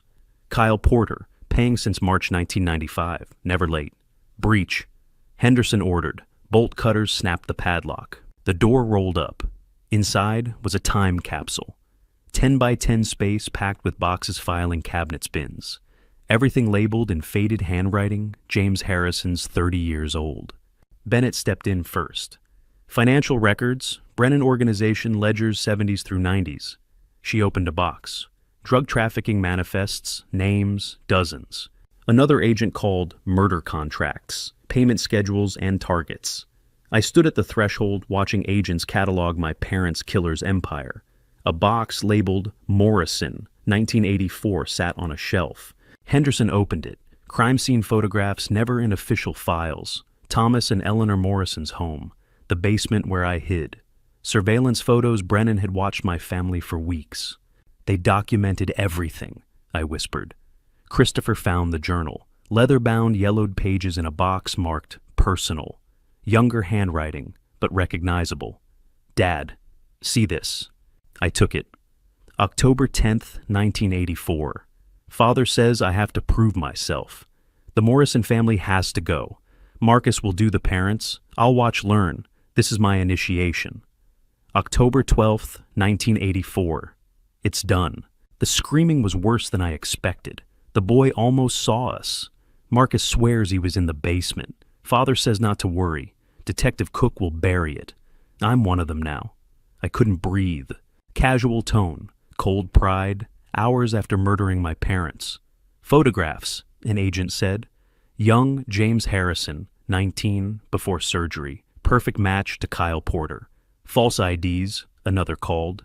Passports, 5 names. Bennett examined a map, Asheville area, recent fresh paper. 3 locations circled red. Dates, April 20th, April 23rd, April 24th. Current, she said. What are they? Henderson asked. Blue Ridge Parkway overlook where Virginia died. Harrington residence. And this Riverside Mill. Abandoned textile factory, French Broad River. Christopher leaned over. What's the notation, Natalie's choice? Places to meet, I said. Or die, Henry added. Bennett radioed. All units potential location. Riverside Mill, French Broad River, Asheville. Tactical deployment now. Henderson grabbed the map. Date says April 24th, tomorrow. No? Bennett checked her watch.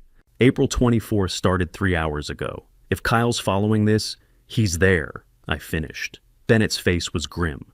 He's been planning this for months. 3 locations, 3 dates. Virginia's death, April 20th. Done. Your house, April 23rd. We blocked. Riverside Mill. April 24th today. Natalie's the final piece. Why give her a choice? Christopher asked. Control, Henderson said. He wants her willing. The map proves he planned this weeks ago before killing Virginia. Infiltrating your family, marrying Natalie 6 years, always building to this. I stared at the red circle. Natalie was there, with the man who'd murdered my parents, who'd murdered Virginia. How far? I demanded. 90 minutes, Henderson said. Then go, now. Bennett coordinated.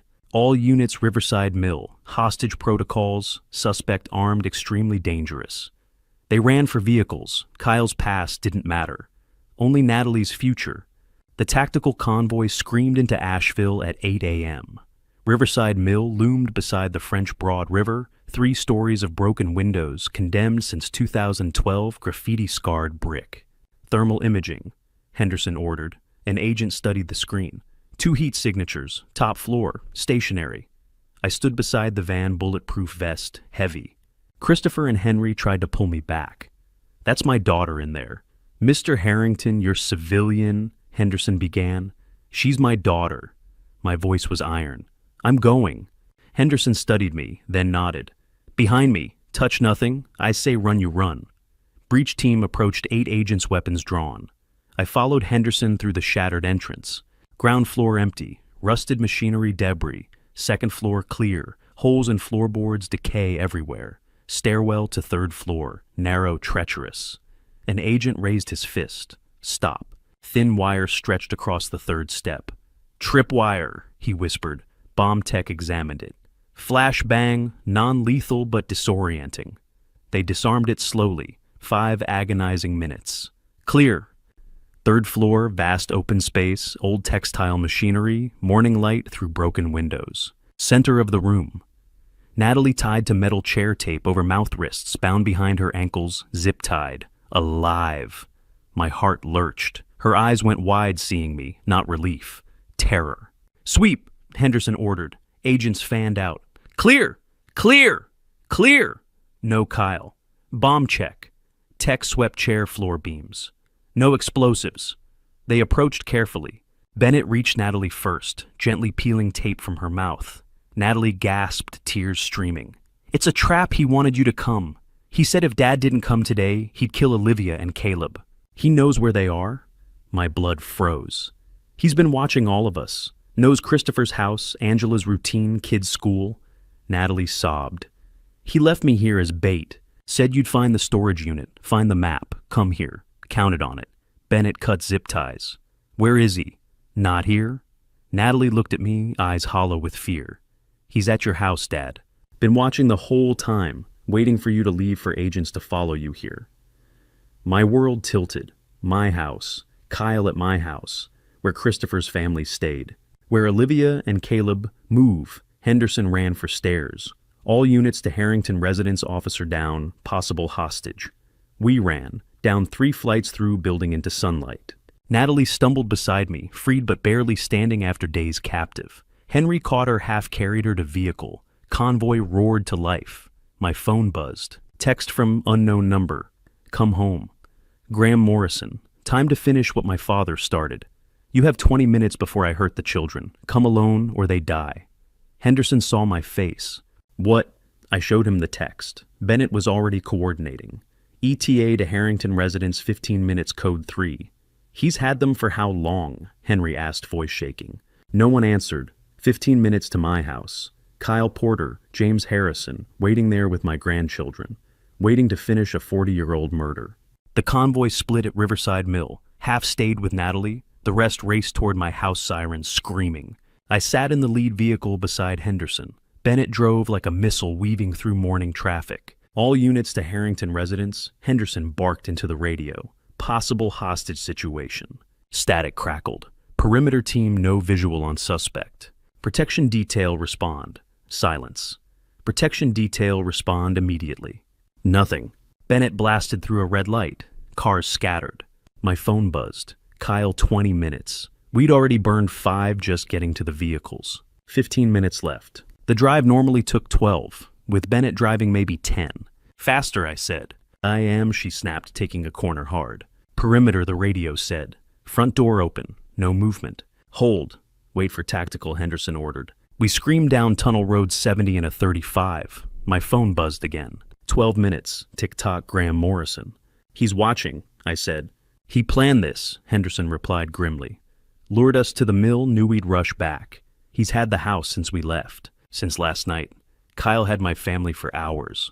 We tore into the neighborhood. Neighbors stood frozen on lawns. The cul-de-sac was blocked with vehicles. My house looked wrong, front door hanging open. Christopher's car in the driveway, driver's door ajar. No movement. Bennett braked hard. I was out before the engine stopped. Wait, Henderson grabbed my arm. Let tactical. I pulled free and ran inside. Chaos. Furniture overturned. Angela's purse spilled, wallet, keys, shattered phone. Backpacks by the door. Olivia's pink Caleb's with superhero patches. Christopher's phone on the floor screen cracked. No blood, no bodies. Clear, agents shouted through the house. Clear upstairs, clear. Empty. In the garage, Henderson found the protection detail, both officers unconscious, zip-tied, drugged, alive. He didn't kill them, Bennett said. Not a cop killer, just a family killer, Henry said quietly. Christopher stood beside him, staring at his broken phone. I moved through the house in a daze. Kyle had been here, taken my family. On the kitchen table lay a folded sheet of paper, my name on the front. I opened it. Graham Harrington, or should I say Graham Morrison. We need to talk. Come to where it all began. Alone. You have 1 hour, or your grandchildren join your parents. Where it all began, I murmured. Henderson read over my shoulder. Richmond, the Morrison family home. That was demolished in 1987, Bennett said. Not the house, Christopher said softly.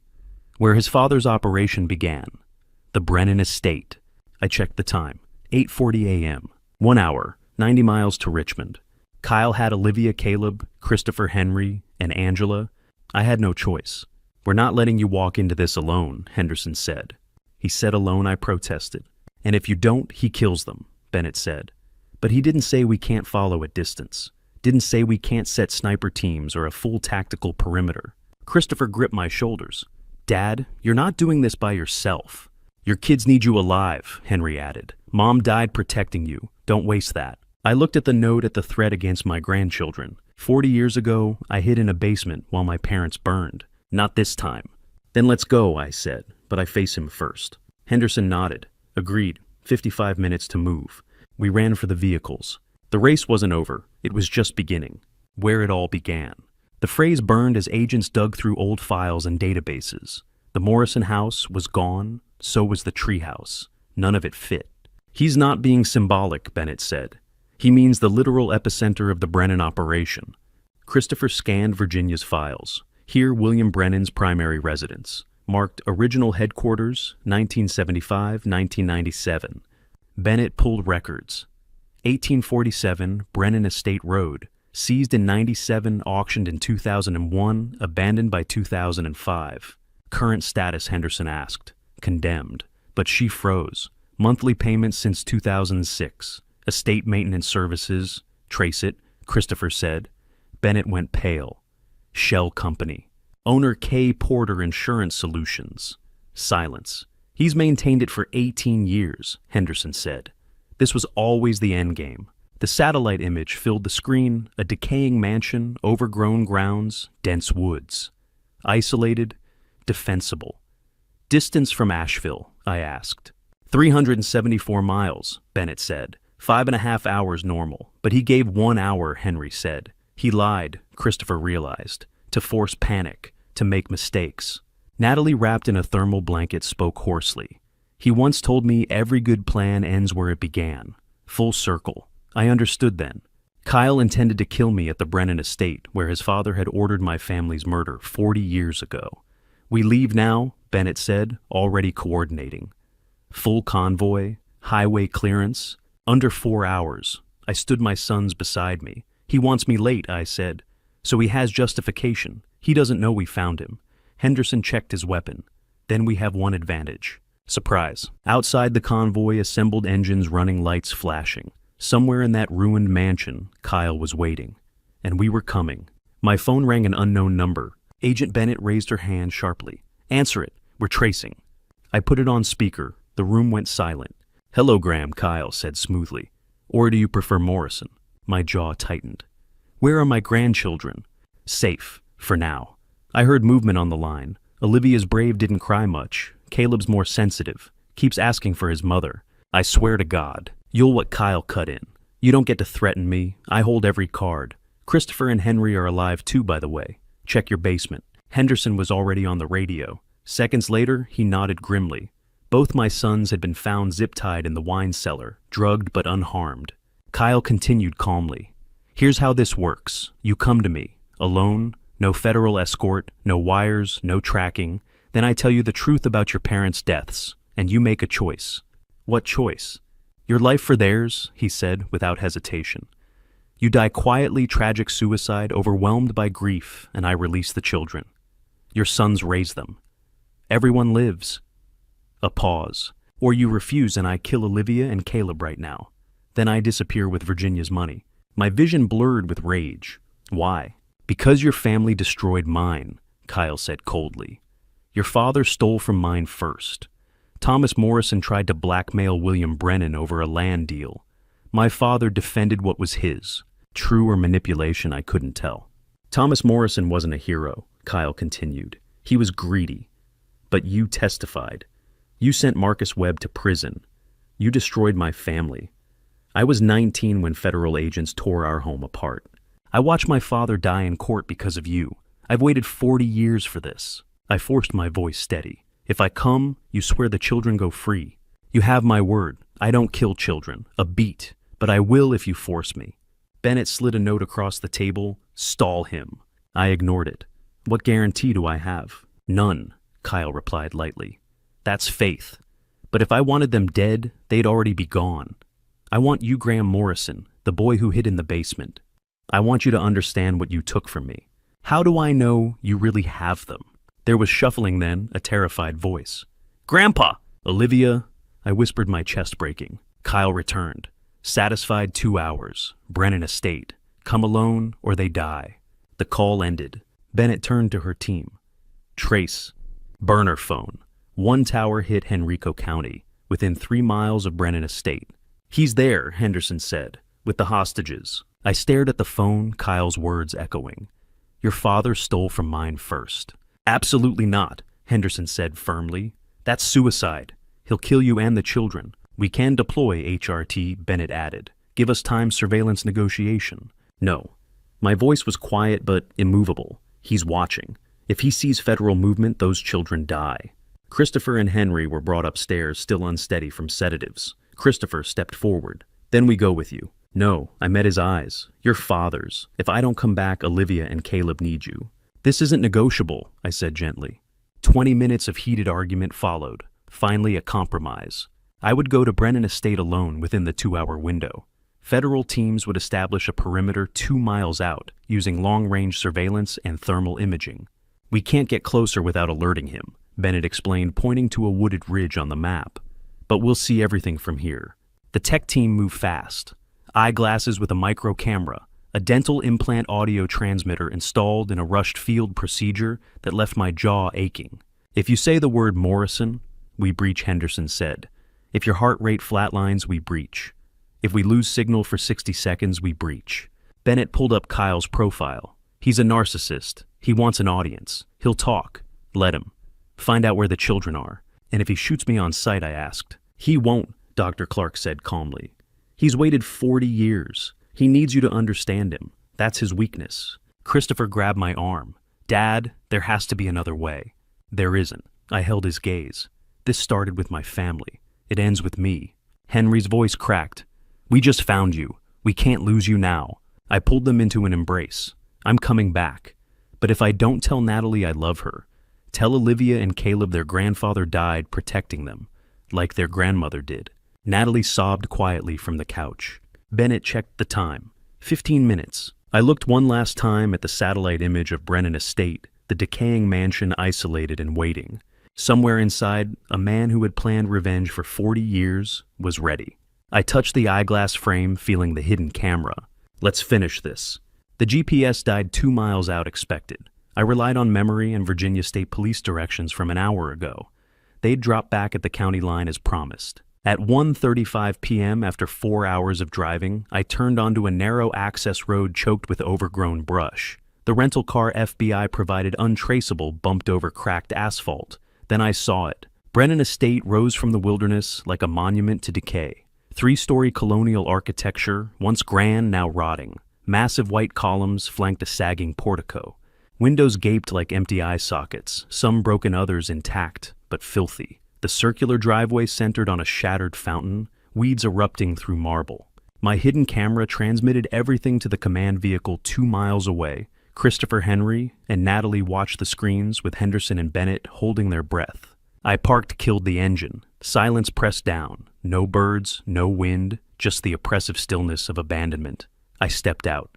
Gravel crunched under my shoes. The front door opened before I reached it. Kyle Porter stood framed in the doorway wearing khakis and a polo shirt, like he was hosting a casual weekend gathering. A holstered pistol sat visibly on his hip. He smiled, calm, almost warm. "Graham Morrison, after all these years." My voice was steady. "Where are Olivia and Caleb?" "Alive, for now." Kyle stepped aside, gesturing inward. "Please come in. We have so much to discuss." I crossed the threshold into a nightmare. The entrance hall stretched impossibly long. Sheet-covered furniture hulked in shadows. Peeling wallpaper hung in strips, exposing water-damaged plaster beneath. The smell hit me, mildew rot, decades of neglect. Yet somehow, the floors were swept clean, as if Kyle had prepared for this moment. "This way." Kyle led me down a hallway lined with portraits Brennan family ancestors, staring down with oil-painted judgment. My dental transmitter picked up every word for the listening FBI team. We entered a library, floor-to-ceiling bookshelves filled with leather volumes. A massive oak desk dominated the space. 2 wingback chairs faced each other, positioned like a stage set. Kyle gestured to one chair. "Sit. Can I offer you something I have your favorite Virginia told me? Bourbon, no ice." I remained standing. "I didn't come here for drinks." "Where are the children?" "Safe. Upstairs. Sleeping." I gave them something mild to keep them calm. "They're not suffering, Graham. I'm not a monster." Kyle moved to a sideboard, poured 2 glasses of bourbon anyway. "But we won't discuss them until we discuss us. Sit, please." I sat, calculating. The library had 2 exits, the door we'd entered, and French doors leading to an overgrown garden. Windows offered no escape bars installed on the outside. Kyle had chosen this room carefully. Kyle settled into the opposite chair, placing his pistol on the small table between us. Not pointing it, just there. A reminder.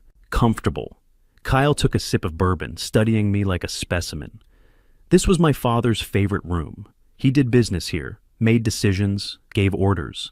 His expression shifted, something darker flickering beneath the civility. "The order to kill your parents was given in this very chair." My hands clenched. Kyle leaned forward, his eyes locked on mine. "Let's talk about October 12th, 1984. Kyle swirled, his bourbon eyes locked on me. "My father wasn't a good man. Drug trafficking, extortion, murder, he did it all. But he had principles. He never touched families, never harmed innocents unless forced. He paused. Your father broke those principles. My jaw tightened. My father was a real estate developer. Your father was a thief. Kyle leaned forward. In 1983, my father paid Thomas Morrison $2 million as deposit for 40 acres in Henrico County legitimate development. Your father took the money, then sold that same land to another developer, pocketed both payments. That's a lie. Check the property records. Your family got very wealthy in 1983-84. Where do you think that money came from? Kyle let the doubt settle. When my father confronted him, Thomas Morrison laughed in his face, said, "What are you going to do? Call the police?" Kyle continued, voice softening. My father gave yours a chance to return the money. He refused, so my father eliminated the problem. Marcus Webb handled it. I watched. I was 19. My initiation. His expression flickered. Your mother's screaming still haunts me. I didn't want her to die, but she saw us. She fought Marcus. My vision blurred with rage. You murdered them. Marcus murdered them. I witnessed it. Proved my loyalty. Kyle's voice hardened. But you hid in that basement, then testified. You identified Marcus, sent him to prison where he died. You destroyed my father's organization. He had a heart attack in court, dropped dead right in front of me.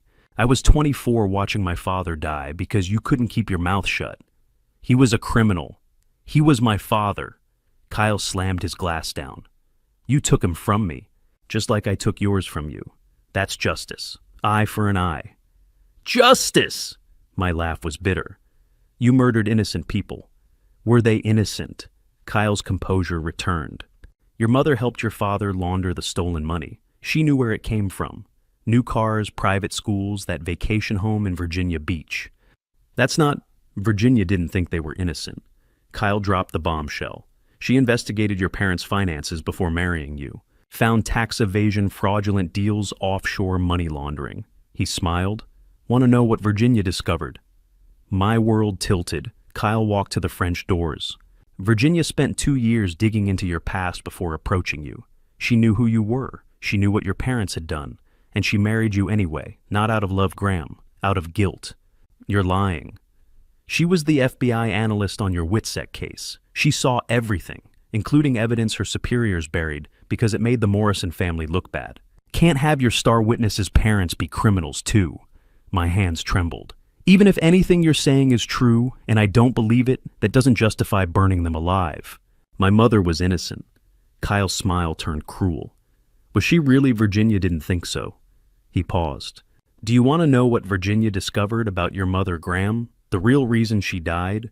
Kyle stood, walked to the bookshelf, and pulled out a file folder. Virginia's handwriting was unmistakable. Morrison family. The real story. He tossed it onto the table, read it. My hands shook as I opened the folder. Inside were bank statements, property records, offshore account numbers, and Virginia's meticulous investigative notes spanning 2 decades. Virginia spent 25 years building leverage on my father's associates, Kyle said quietly.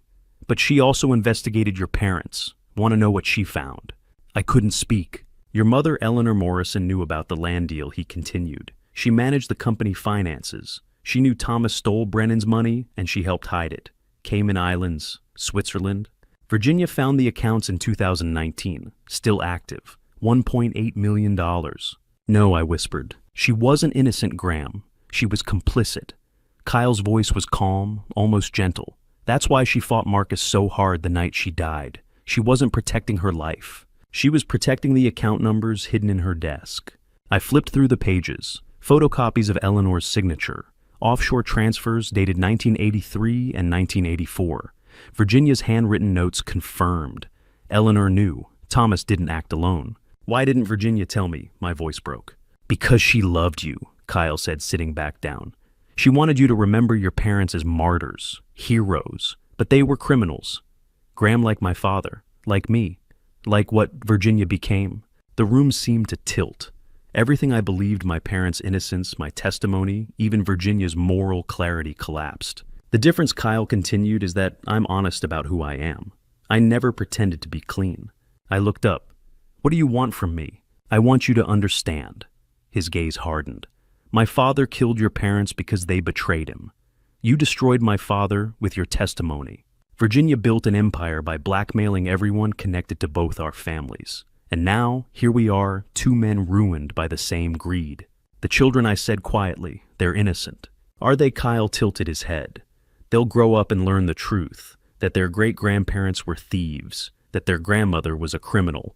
Innocence is just ignorance, Graham. They're children. So were we, he replied. You when your parents died, me when I watched mine murder. I whispered everything I believed was a lie. Not everything, Kyle said. Virginia's love for you was real. She gave up her career, built that entire operation, and protected you for 40 years. His eyes darkened. That's what makes what she did to me unforgivable. I looked up sharply. What did she do to you? She turned my wife against me. Kyle walked to the window. After the Morrison murders, I ran. Changed my name in 1985. Went to UNC, MBA, insurance actuary. I wanted normal. I wanted out. He paused. My father died in prison in 1998. Stroke. I thought I was free. 14 years clean. Then he turned back. In 2016, I got an anonymous email. Blackmail, pay $100,000 or be exposed. I felt sick. I paid. Then another demand. Then another. $600,000 in 2 years. Loans, debt, panic. His jaw tightened. I hired a PI, traced it to Virginia Pierce Harrington, the FBI analyst. Your wife. She was protecting me, I said weakly. She was torturing me, Kyle snapped. I hadn't hurt anyone. I wasn't James Harrison anymore. And she punished me for sins committed at 19. Your father murdered my parents. Marcus murdered them, Kyle shot back. I witnessed it under orders. I was a teenager. Refusal meant death. Silence stretched. So I decided to destroy her peace like she destroyed mine, he said quietly. I researched her family, found Natalie, met her in 2017, married her in 2018. My blood ran cold. You used her. I infiltrated, he said. 6 years inside your family, holidays, birthdays. I watched you live in peace while Virginia destroyed my life. Kyle paced. Through Natalie's laptop, I accessed Virginia's files. 47 blackmail victims. I built leverage. If she exposed me, I'd expose her. Then why kill her? He stopped. Because she found out. January 2024. I begged her to stop. She said, justice has no statute of limitations. He looked at me. I couldn't go to police. I couldn't threaten her. So I eliminated the problem. You murdered her. I gave her justice, he said coldly. She took my peace. I took her life. I whispered, you cut her brake lines. I gave her a choice she never gave me, Kyle replied. Stop the FBI meeting or die. She chose to die. He leaned forward. So tell me, Graham, who's the monster? The boy forced to witness murder, or the woman who tortured him for decades? I forced myself to focus. The mission was simple, save Olivia and Caleb. Where are my grandchildren? Kyle's expression softened slightly. Upstairs, locked in a bedroom, unharmed. I'm not a monster, Graham. I don't hurt children. You're holding them hostage. I'm making a point. Kyle walked to the desk, opened a drawer, and pulled out a small medical case. Inside a syringe filled with clear liquid. You can end this. Your life for theirs. Right now. I stared at the syringe. Insulin, massive dose. You'll fall asleep.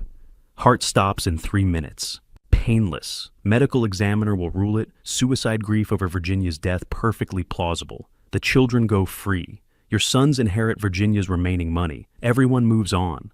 And you? Kyle smiled. I disappear. New identity, new life. Again, I'm good at it. My mind raced. Let me see them first, I said. Let me say goodbye. Kyle studied me, calculating. Finally, he nodded. Fair request. Come. He led me out of the library down a hallway lined with water-stained portraits. My hidden camera transmitted every detail. Second floor. Kyle unlocked a door on the right. Inside, Olivia and Caleb huddled together on an old 4-poster bed. Both wore the same clothes from school. Yesterday wrinkled, frightened but alive. No visible injuries. Grandpa! Olivia's voice cracked. I rushed forward, pulling them into my arms. Caleb sobbed against my chest. Olivia held on tight, trembling. You're okay, I whispered. I promise you're going to be okay. Kyle watched from the doorway, gun still holstered but hand resting on it. You have 2 minutes. I cupped Olivia's face, speaking low. Listen carefully.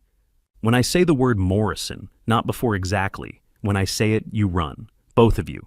Down the stairs, out the front door. Don't stop. Understand? Olivia's eyes widened. She nodded almost imperceptibly. Caleb whispered, I'm scared. I know, buddy, but you're brave, just like your dad. I kissed his forehead. When I say the word, you run with Olivia. She'll take care of you. I pulled both children close one last time. Your grandmother loved you so much. She did everything to protect this family. I'm going to finish what she started. Time's up. Kyle's voice was firm. I stood slowly, placing myself between Kyle and the children. I need to know they'll be safe. How do I know you'll keep your word? Kyle's expression was unreadable. You don't. That's called Faith Graham. The same faith you had when you testified against Marcus Webb 40 years ago. You believed justice would prevail. He paused. Did it? I met his eyes. Justice isn't what either of us thought it was. No, Kyle agreed quietly. It isn't. He gestured toward the door. Downstairs, we finish this. I turned back to Olivia and Caleb one last time. Olivia mouthed Morrison. I nodded. Kyle locked the door behind us as we descended to the library. Touching? Now your choice. Back in the library, I made one final attempt to delay. Before I decide, tell me exactly how you killed Virginia. I deserve to know. Kyle's eyes gleamed. He'd been waiting for this.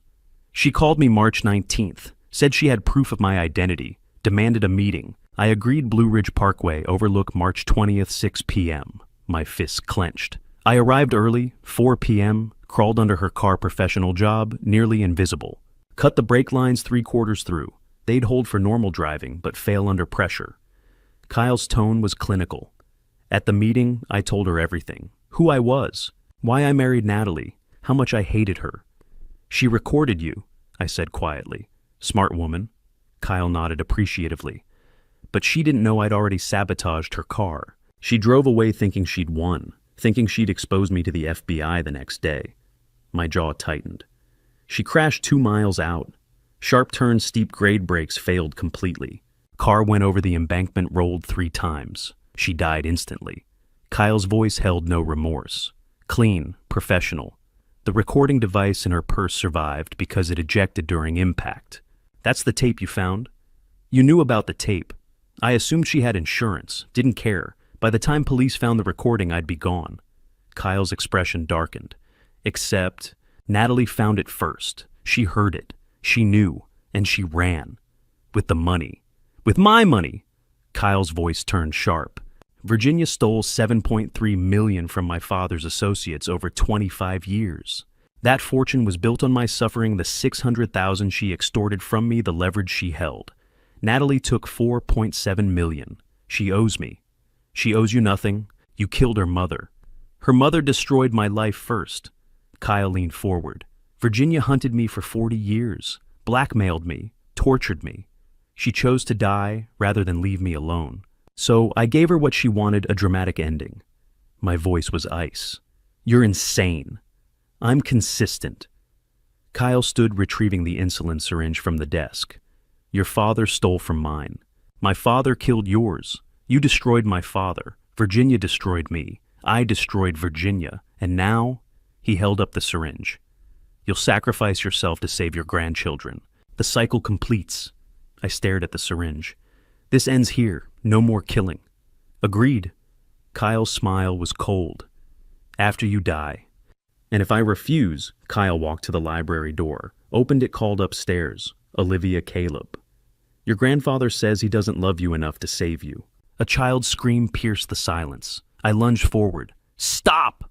Kyle closed the door calmly. Your choice, Graham, you or them. My mind raced. The code word. Morrison. But if I said it now, Kyle might reach the children before FBI breached. I needed Kyle here, away from that locked door. I'll do it, I said quietly. I'll take the injection. Kyle's expression shifted, surprise, then satisfaction. Finally, a Morrison with honor. He approached with the syringe. I held out my arm. One condition. You release them the moment I'm unconscious. You don't touch them. You have my word. Kyle positioned the needle. My pulse hammered. Kyle pressed the needle to my skin. I looked him in the eye. My name is Graham Morrison. I slowly stood, pushing the syringe away. I'm not taking that injection, Kyle. His expression darkened instantly. Then the children die. No. My voice surprised me, steady, controlled. They won't. Because you're not a child killer. You said it yourself. Your father never targeted families. You were 19 when my parents died, barely more than a child. You've carried that guilt for 40 years. That's why you changed your name. Why you tried to build a normal life. You're not your father. Don't psychoanalyze me, Kyle snapped. Virginia was wrong to blackmail you, I said, stepping closer. She should have turned you in 25 years ago and let the system decide. But killing her didn't give you peace. It only gave you more guilt, more nightmares. Killing me won't save you. It will turn you into exactly what William Brennan was. Kyle's hand drifted toward the pistol on the table. You don't know me. I know you kept those children alive. You drugged federal agents instead of killing them. You've spent your life trying to be better than your father. I held his gaze. But threatening children murdering their grandmother, that's exactly what he would have done. His hand trembled on the gun. For a brief moment, hesitation crossed his face, the 19-year-old boy who watched murder and carried it for decades. Let them go, I said quietly. Turn yourself in. Let everything come out. Virginia's blackmail, my parents' crimes, your father's crimes, all of it. That's justice, not revenge. For a heartbeat, I thought I'd reached him. Then his expression hardened. His fingers closed around the pistol. He raised it and aimed directly at my chest. You're a fool, he said. Just like Virginia. The room seemed to shrink. I heard my own breathing. Upstairs, Olivia and Caleb were waiting for a signal I hadn't given. Virginia died protecting people. I said, amazed my voice didn't shake. I'm not afraid to do the same. Kyle's finger moved to the trigger. Then you'll die for nothing. No. I straightened. She died giving me the truth. And I'm going to use it. Whatever you do to me, the evidence survives. The tape survives. Your confession is already in federal hands. Killing me changes nothing. It gives me satisfaction, he replied coldly. Does it? I took a step toward the gun. Or does it finally make you the man you've spent 40 years trying not to become? Behind my glasses, the hidden camera recorded everything. The dental transmitter captured every word. 2 miles away, Henderson waited for my signal. I looked Kyle Porter, James Harris, and Brennan directly in the eyes. My name, I said, clearly is Graham Morrison. The code word. Kyle's eyes widened. His finger tightened. And yours, I finished, is James Harrison, the boy who watched his father destroy lives and the man choosing to do the same. The gunshot shattered the silence. At the same instant, glass exploded from a second-floor window, FBI tactical breach. Kyle flinched, distracted for 1 critical second. I lunged, grabbing the heavy brass desk lamp. Kyle spun back and fired. The shot missed, slamming into a bookshelf. I swung with everything I had. The lamp struck his wrist. The gun flew across the room. You were supposed to come alone. He snarled. I did, I gasped. They just followed. Kyle rushed me. He was younger, stronger. I was 65 and desperate. We crashed into furniture, struggling. My glasses, the hidden camera, flew off. Video was lost, but audio continued. Breathless impact, pain. Kyle slammed me against the wall, hands closing around my throat. If I die, everyone dies. I rigged explosives in the basement bluff, or truth I didn't know. My vision blurred. Then I remembered Virginia years ago, insisting I learn basic self-defense. You never know when you'll need to protect yourself. I drove my knee hard into his groin. Kyle released me, stumbling backward. FBI agents were on the stairs now. Federal agents, drop your weapon. The gun lay across the room. Kyle made his choice. If I can't have justice, he shouted, no one can.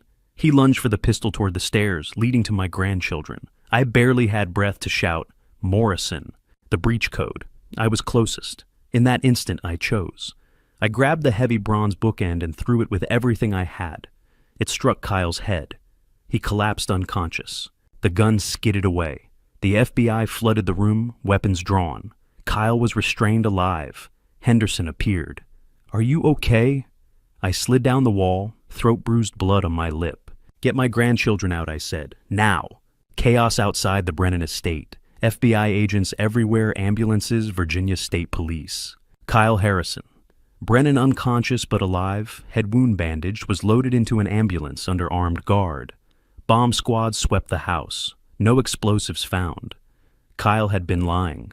Upstairs, Agent Bennett personally brought Olivia and Caleb out wrapped in blankets. Caleb was frozen with fear. Bennett carried him whispering reassurances.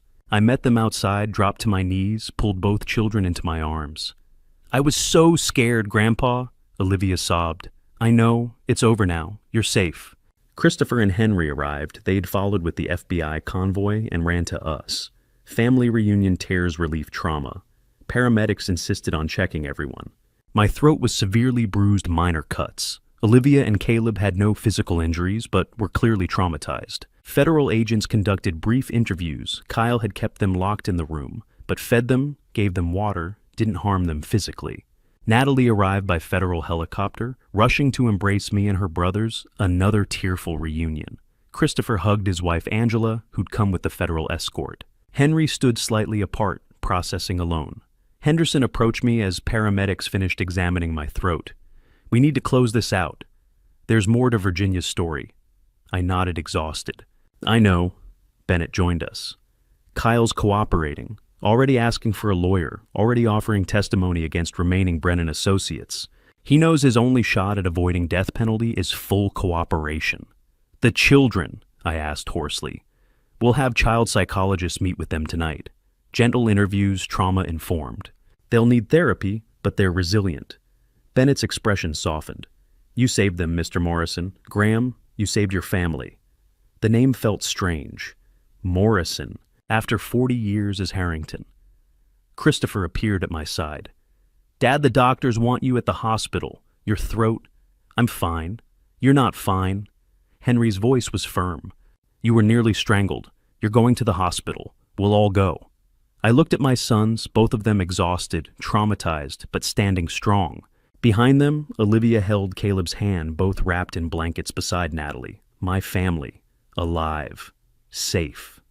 "Okay," I said quietly. "Hospital. Then we finish this." Henderson handed me my recovered eyeglasses. The hidden camera lens cracked, but footage saved. "Everything's recorded. Kyle's confession, the assault, everything. It's over, Graham. You did it." I looked back at the decaying Brennan estate, where 40 years of secrets had finally ended. "No," I whispered. "Virginia did it. I just finished what she started." 3 days later, we gathered at FBI Charlotte. Graham, Christopher, Henry, Natalie. Agent Bennett presented final evidence from Virginia's safe deposit box, a USB drive labeled "For My Family." After KP is caught, Bennett plugged it in. Virginia appeared on screen, dated January 15, 2024, 2 months before she died. She looked tired, but peaceful. "My loves, if you're watching this, I'm gone, and Kyle has been caught. Good." She explained her 25-year mission completely. The blackmail operation wasn't just to protect me. It was to dismantle William Brennan's entire criminal network. 47 associates, 12 corrupt officials, 8 judges, 6 law enforcement officers. Every dollar Virginia collected went into trust funds for 3 purposes. Education for the grandchildren, $3 million allocated. Restitution for Brennan Network, victims $2.8 million, and operational costs protecting me, $1.5 million. The missing money Kyle and Natalie had fought over, already distributed to 23 families harmed by the Brennan organization over 40 years. Virginia had established anonymous trust funds in 2023, began distributions in November. She had been nearly finished, just needed to identify James Harrison to complete the mission. "I know what I did was illegal," Virginia said on screen, "but every person I targeted had committed real crimes that destroyed lives. I didn't create criminals, I documented them. And I used their fear to protect the people they had harmed." She looked directly at the camera. "Graham, I'm sorry for keeping your past from you. I wanted you to have peace. Christopher, Henry, Natalie, I'm sorry I couldn't tell you the truth, but everything I did for love." Tears streamed down Natalie's face. Christopher gripped the table. Henry stared at the screen, jaw tight. Virginia's voice softened. "The Brennan Network destroyed hundreds of lives. Thomas and Eleanor Morrison were just 2. I couldn't bring them back, but I could make sure their deaths meant something. I could make sure William Brennan's empire crumbled, and I could protect the one witness who survived the man I loved." She wiped her eyes. "I don't expect forgiveness. I don't expect understanding. I just need you to know every choice I made, Every risk I took, every lie, I told it was all for you, for family, for justice. Virginia looked straight at me through the screen. Graham, you're free now. Free to be whoever you want to be, Morrison or Harrington. Free to grieve your parents properly. Free to hate me for what I did or forgive me. But please teach our grandchildren that justice and compassion must exist together. That love without truth is manipulation, but truth without love is cruelty. I failed to balance that. Don't let them fail. Her voice broke. I love you. I've always loved you. I'll love you beyond death. Forgive me. Forgive yourself. Live fully. The screen went black. I sat in silence, tears on my face. Around me, my children cried. She was remarkable, Bennett said quietly. Flawed, yes, but remarkable. I nodded. She was everything. That afternoon, Bennett presented the final outcomes of the case. Kyle Harrison Brennan would be tried in Virginia for first-degree murder. 5 counts of kidnapping, assault, extortion, and racketeering. Federal prosecutors were seeking life without parole. The death penalty remained possible, but unlikely given the complexity of the case and Kyle's cooperation. Kyle was already testifying against the remaining Brennan network. His statements were expected to close 14 unsolved murders committed between 1975 and 1995. The Morrison murder case from 1984 was officially reopened. Evidence from Virginia's files and Kyle's storage unit would allow prosecutors to posthumously indict William Brennan, Detective Raymond Cook, and 3 corrupt prosecutors who had buried the truth decades earlier. My testimony from 1984 was formally vindicated. The Department of Justice would issue an official apology. Witness protection gave me a final choice: legally reclaim my birth identity as Graham Morrison or remain Graham Harrington. Natalie's withdrawal of $4.7 million was ruled legitimate. As Virginia's executor, she had fled for safety. The money was recovered and would be redistributed according to Virginia's will. No charges were filed. Federal prosecutors declined to pursue posthumous charges against Virginia. Her actions had been illegal, but they dismantled a powerful criminal network and prevented greater crimes. Officially, she would be remembered as a complex figure. There's one more thing, Henderson said. Virginia left something for you. He handed me a sealed envelope. For Graham. Open after everything ends. Take it home, Bennett said gently. I held the envelope, recognizing her handwriting immediately. One last message from my wife. What happens now? Christopher asked. Henderson leaned forward. Now we rebuild. Kyle's testimony will bring closure to dozens of families. Virginia's documentation will change how we handle organized crime infiltration. And he looked at me carefully. You get to decide who you want to be. Graham Morrison or Graham Harrington. Both, neither. Whatever feels right, he said. You spent 40 years as someone else. Now you choose. I need time, I said. Take it, Bennett replied. The threats are gone. You're free for the first time in 40 years. Free. The word felt unfamiliar. I had lived as Graham Harrington, built a life, raised children, loved a woman. But I had been Graham Morrison first, the boy who survived, who testified, who lost everything. I stood. Thank you for protecting my family, for finishing what Virginia started. She'd be proud of you, Henderson said, facing Kyle at the Brennan estate and saving those children that took courage. It took desperation, I replied, and love.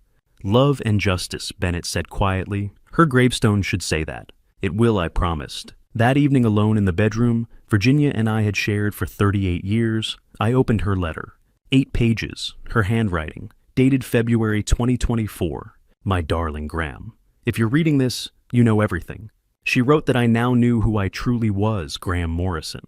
She confessed to 25 years of blackmail, manipulation, and crime, all done to protect me, avenge my parents, and destroy the network that murdered them. She admitted how it ended. Kyle killed her. She wasn't angry at him. She was angry at herself. She wrote that in her pursuit of justice, she had lost compassion, that she had become what she hated, someone who destroyed lives in the name of righteousness. She wrote about us, meeting in 1985, our wedding in 1986, Christopher and Henry's births, adopting Natalie. Every memory was real. Her love had never been a lie. The only lie was a mission keeping my past from me. She apologized for stealing my right to know myself. When she met me, I was healing. I had forgotten the worst of the trauma. I was happy. She couldn't bear to drag me back into pain, so she carried it alone. She built walls of secrets around me, keeping me safe inside a prison I never knew existed. Now she wrote I was free. Free to choose my name, free to grieve properly, free to hate her or forgive her. She asked only one thing that I teach our grandchildren, that justice and compassion must exist together. Love without truth is manipulation. Truth without love is cruelty. She had failed to balance the two. The letter ended simply. I love you. I've always loved you. I'll love you beyond death. Forgive me. Forgive yourself. Live fully. Your Virginia. I sat on the bed holding the letter to my chest. For 40 years, Virginia had carried the weight of my stolen identity. She had sacrificed her career, her integrity, and finally her life for love.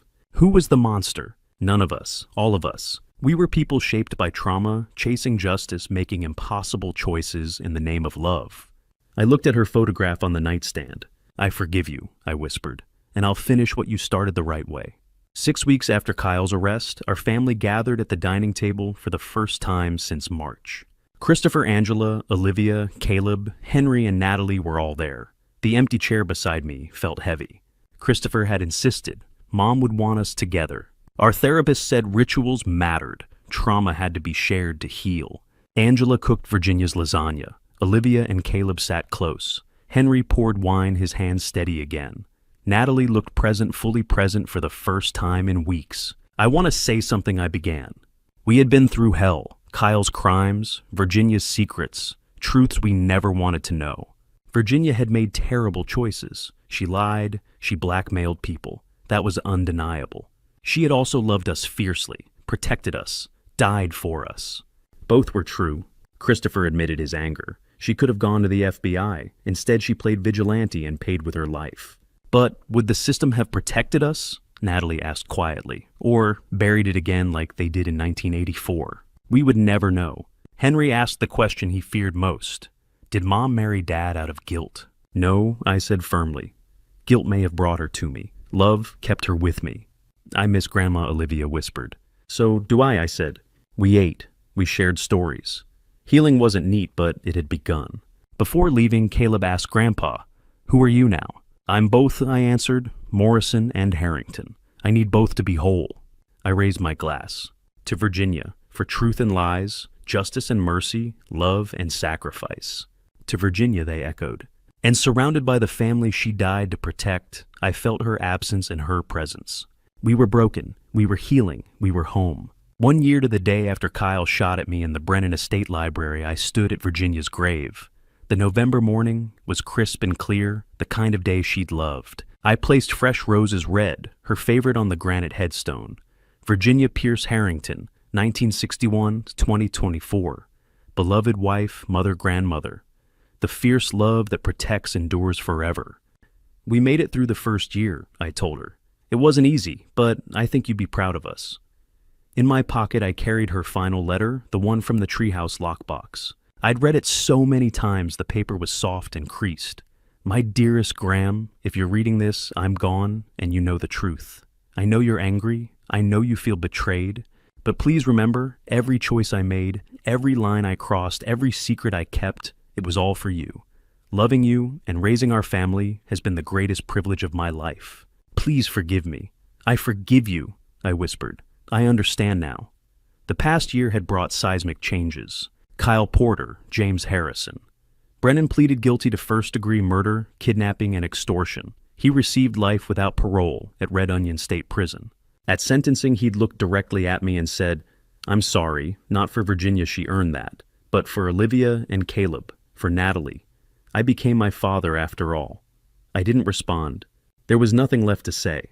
The Morrison murder case from 1984 was officially reopened and resolved. The Richmond Commonwealth's attorney issued a formal apology for the corruption that had denied my parents justice for 40 years. A memorial plaque was installed on Monument Avenue commemorating Thomas and Eleanor Morrison as victims of organized crime and institutional failure. Christopher and Angela had survived their crisis. Marriage counseling and determination kept them together. Christopher now consulted for the FBI's Financial Crimes Unit, dismantling money laundering operations. "Mom showed me what one person can do," he'd said. "I want to do it legally." Olivia and Caleb were healing, slowly but healing. Olivia, now 13, had joined her school's debate team and talked about becoming a lawyer. Caleb, 11, painted vivid canvases that released trauma his words couldn't express. Henry had moved to Seattle, taken a cybersecurity position, and was dating Emma, a kindergarten teacher, who made him laugh again. He called every Sunday. Natalie had stayed in Asheville, started nursing school, and volunteered at a women's shelter. She'd returned $3, $7 million to the federal government for victim compensation funds, keeping $1 million for education and a trust for Olivia and Caleb. Mom wanted us taken care of, she'd said, but not with money taken through fear. As for me, Graham Harrington Morrison, 66 years old, I'd found unexpected purpose. I spoke at victim advocacy conferences, telling Virginia's story and mine, not to excuse what she'd done, but to illuminate the impossible choices that trauma and injustice force upon people. I'd partnered with the Virginia Crime Victims Coalition to develop better WITSEC protections. I'd testified before the state legislature on criminal justice reform. I'd returned to Richmond, bought a house near where I was born, close to my parents' memorial. I'd come full circle. But unlike Kyle, I was building instead of destroying. The kids are coming for dinner tonight, I told Virginia's headstone. All of them. Angela's making your lasagna. We're going to tell stories about you, the good ones and the complicated ones. Olivia painted you standing in front of a sunset smiling. Behind me, I heard car doors. Christopher, Henry, Natalie. They'd come to stand with me to mark this day together. Ready, Dad? Christopher asked gently. I looked at Virginia's name one last time. Yeah, I'm ready. Mem, we walked back to the cars together, a family scarred but unbroken, choosing love over bitterness, hope over despair, light over the darkness Virginia had lived in to keep us safe. Above us, the November sky stretched vast and blue, full of promise. Virginia Pierce Harrington had sacrificed everything to protect the people she loved. Now, it was our turn to honor that sacrifice by living well, by loving fiercely, by fighting for justice the right way. And that, I thought, as we drove toward home, was the truest justice of all. Sitting here at 66, I need to share what I've learned from this true story. Don't be like me. Don't live in comfortable lies while someone you love destroys themselves protecting you. For 40 years, Virginia carried secrets that poisoned our marriage. I never asked hard questions, never pushed past her walls. God knows I failed her. The Bible says, the truth will set you free. And that's the hardest lesson of this true story. These grandpa stories I tell Olivia and Caleb now are honest, painful, but honest. Virginia's grandpa stories were beautiful lies built on sand. When truth came, it shattered us. Here's my lesson. Love without honesty isn't love, it's control. Protection without transparency isn't safety, it's prison. If someone's keeping secrets to protect, you demand answers. If you're keeping secrets, stop. God gave us truth for a reason. I thank God my grandchildren survived, but I'll never forgive myself for being blind. This true story isn't about a hero grandfather, it's about a man who woke up too late, a wife who chose vengeance over trust, and a family nearly destroyed by secrets disguised as love. Don't be like us. Choose truth. Choose transparency. Choose light over darkness. If this story touched you, please comment below, sharing your thoughts on these grandpa stories about justice and family. Subscribe to the channel for more honest content. Share this with someone who needs to hear it. Let's build a community where truth matters more than comfort.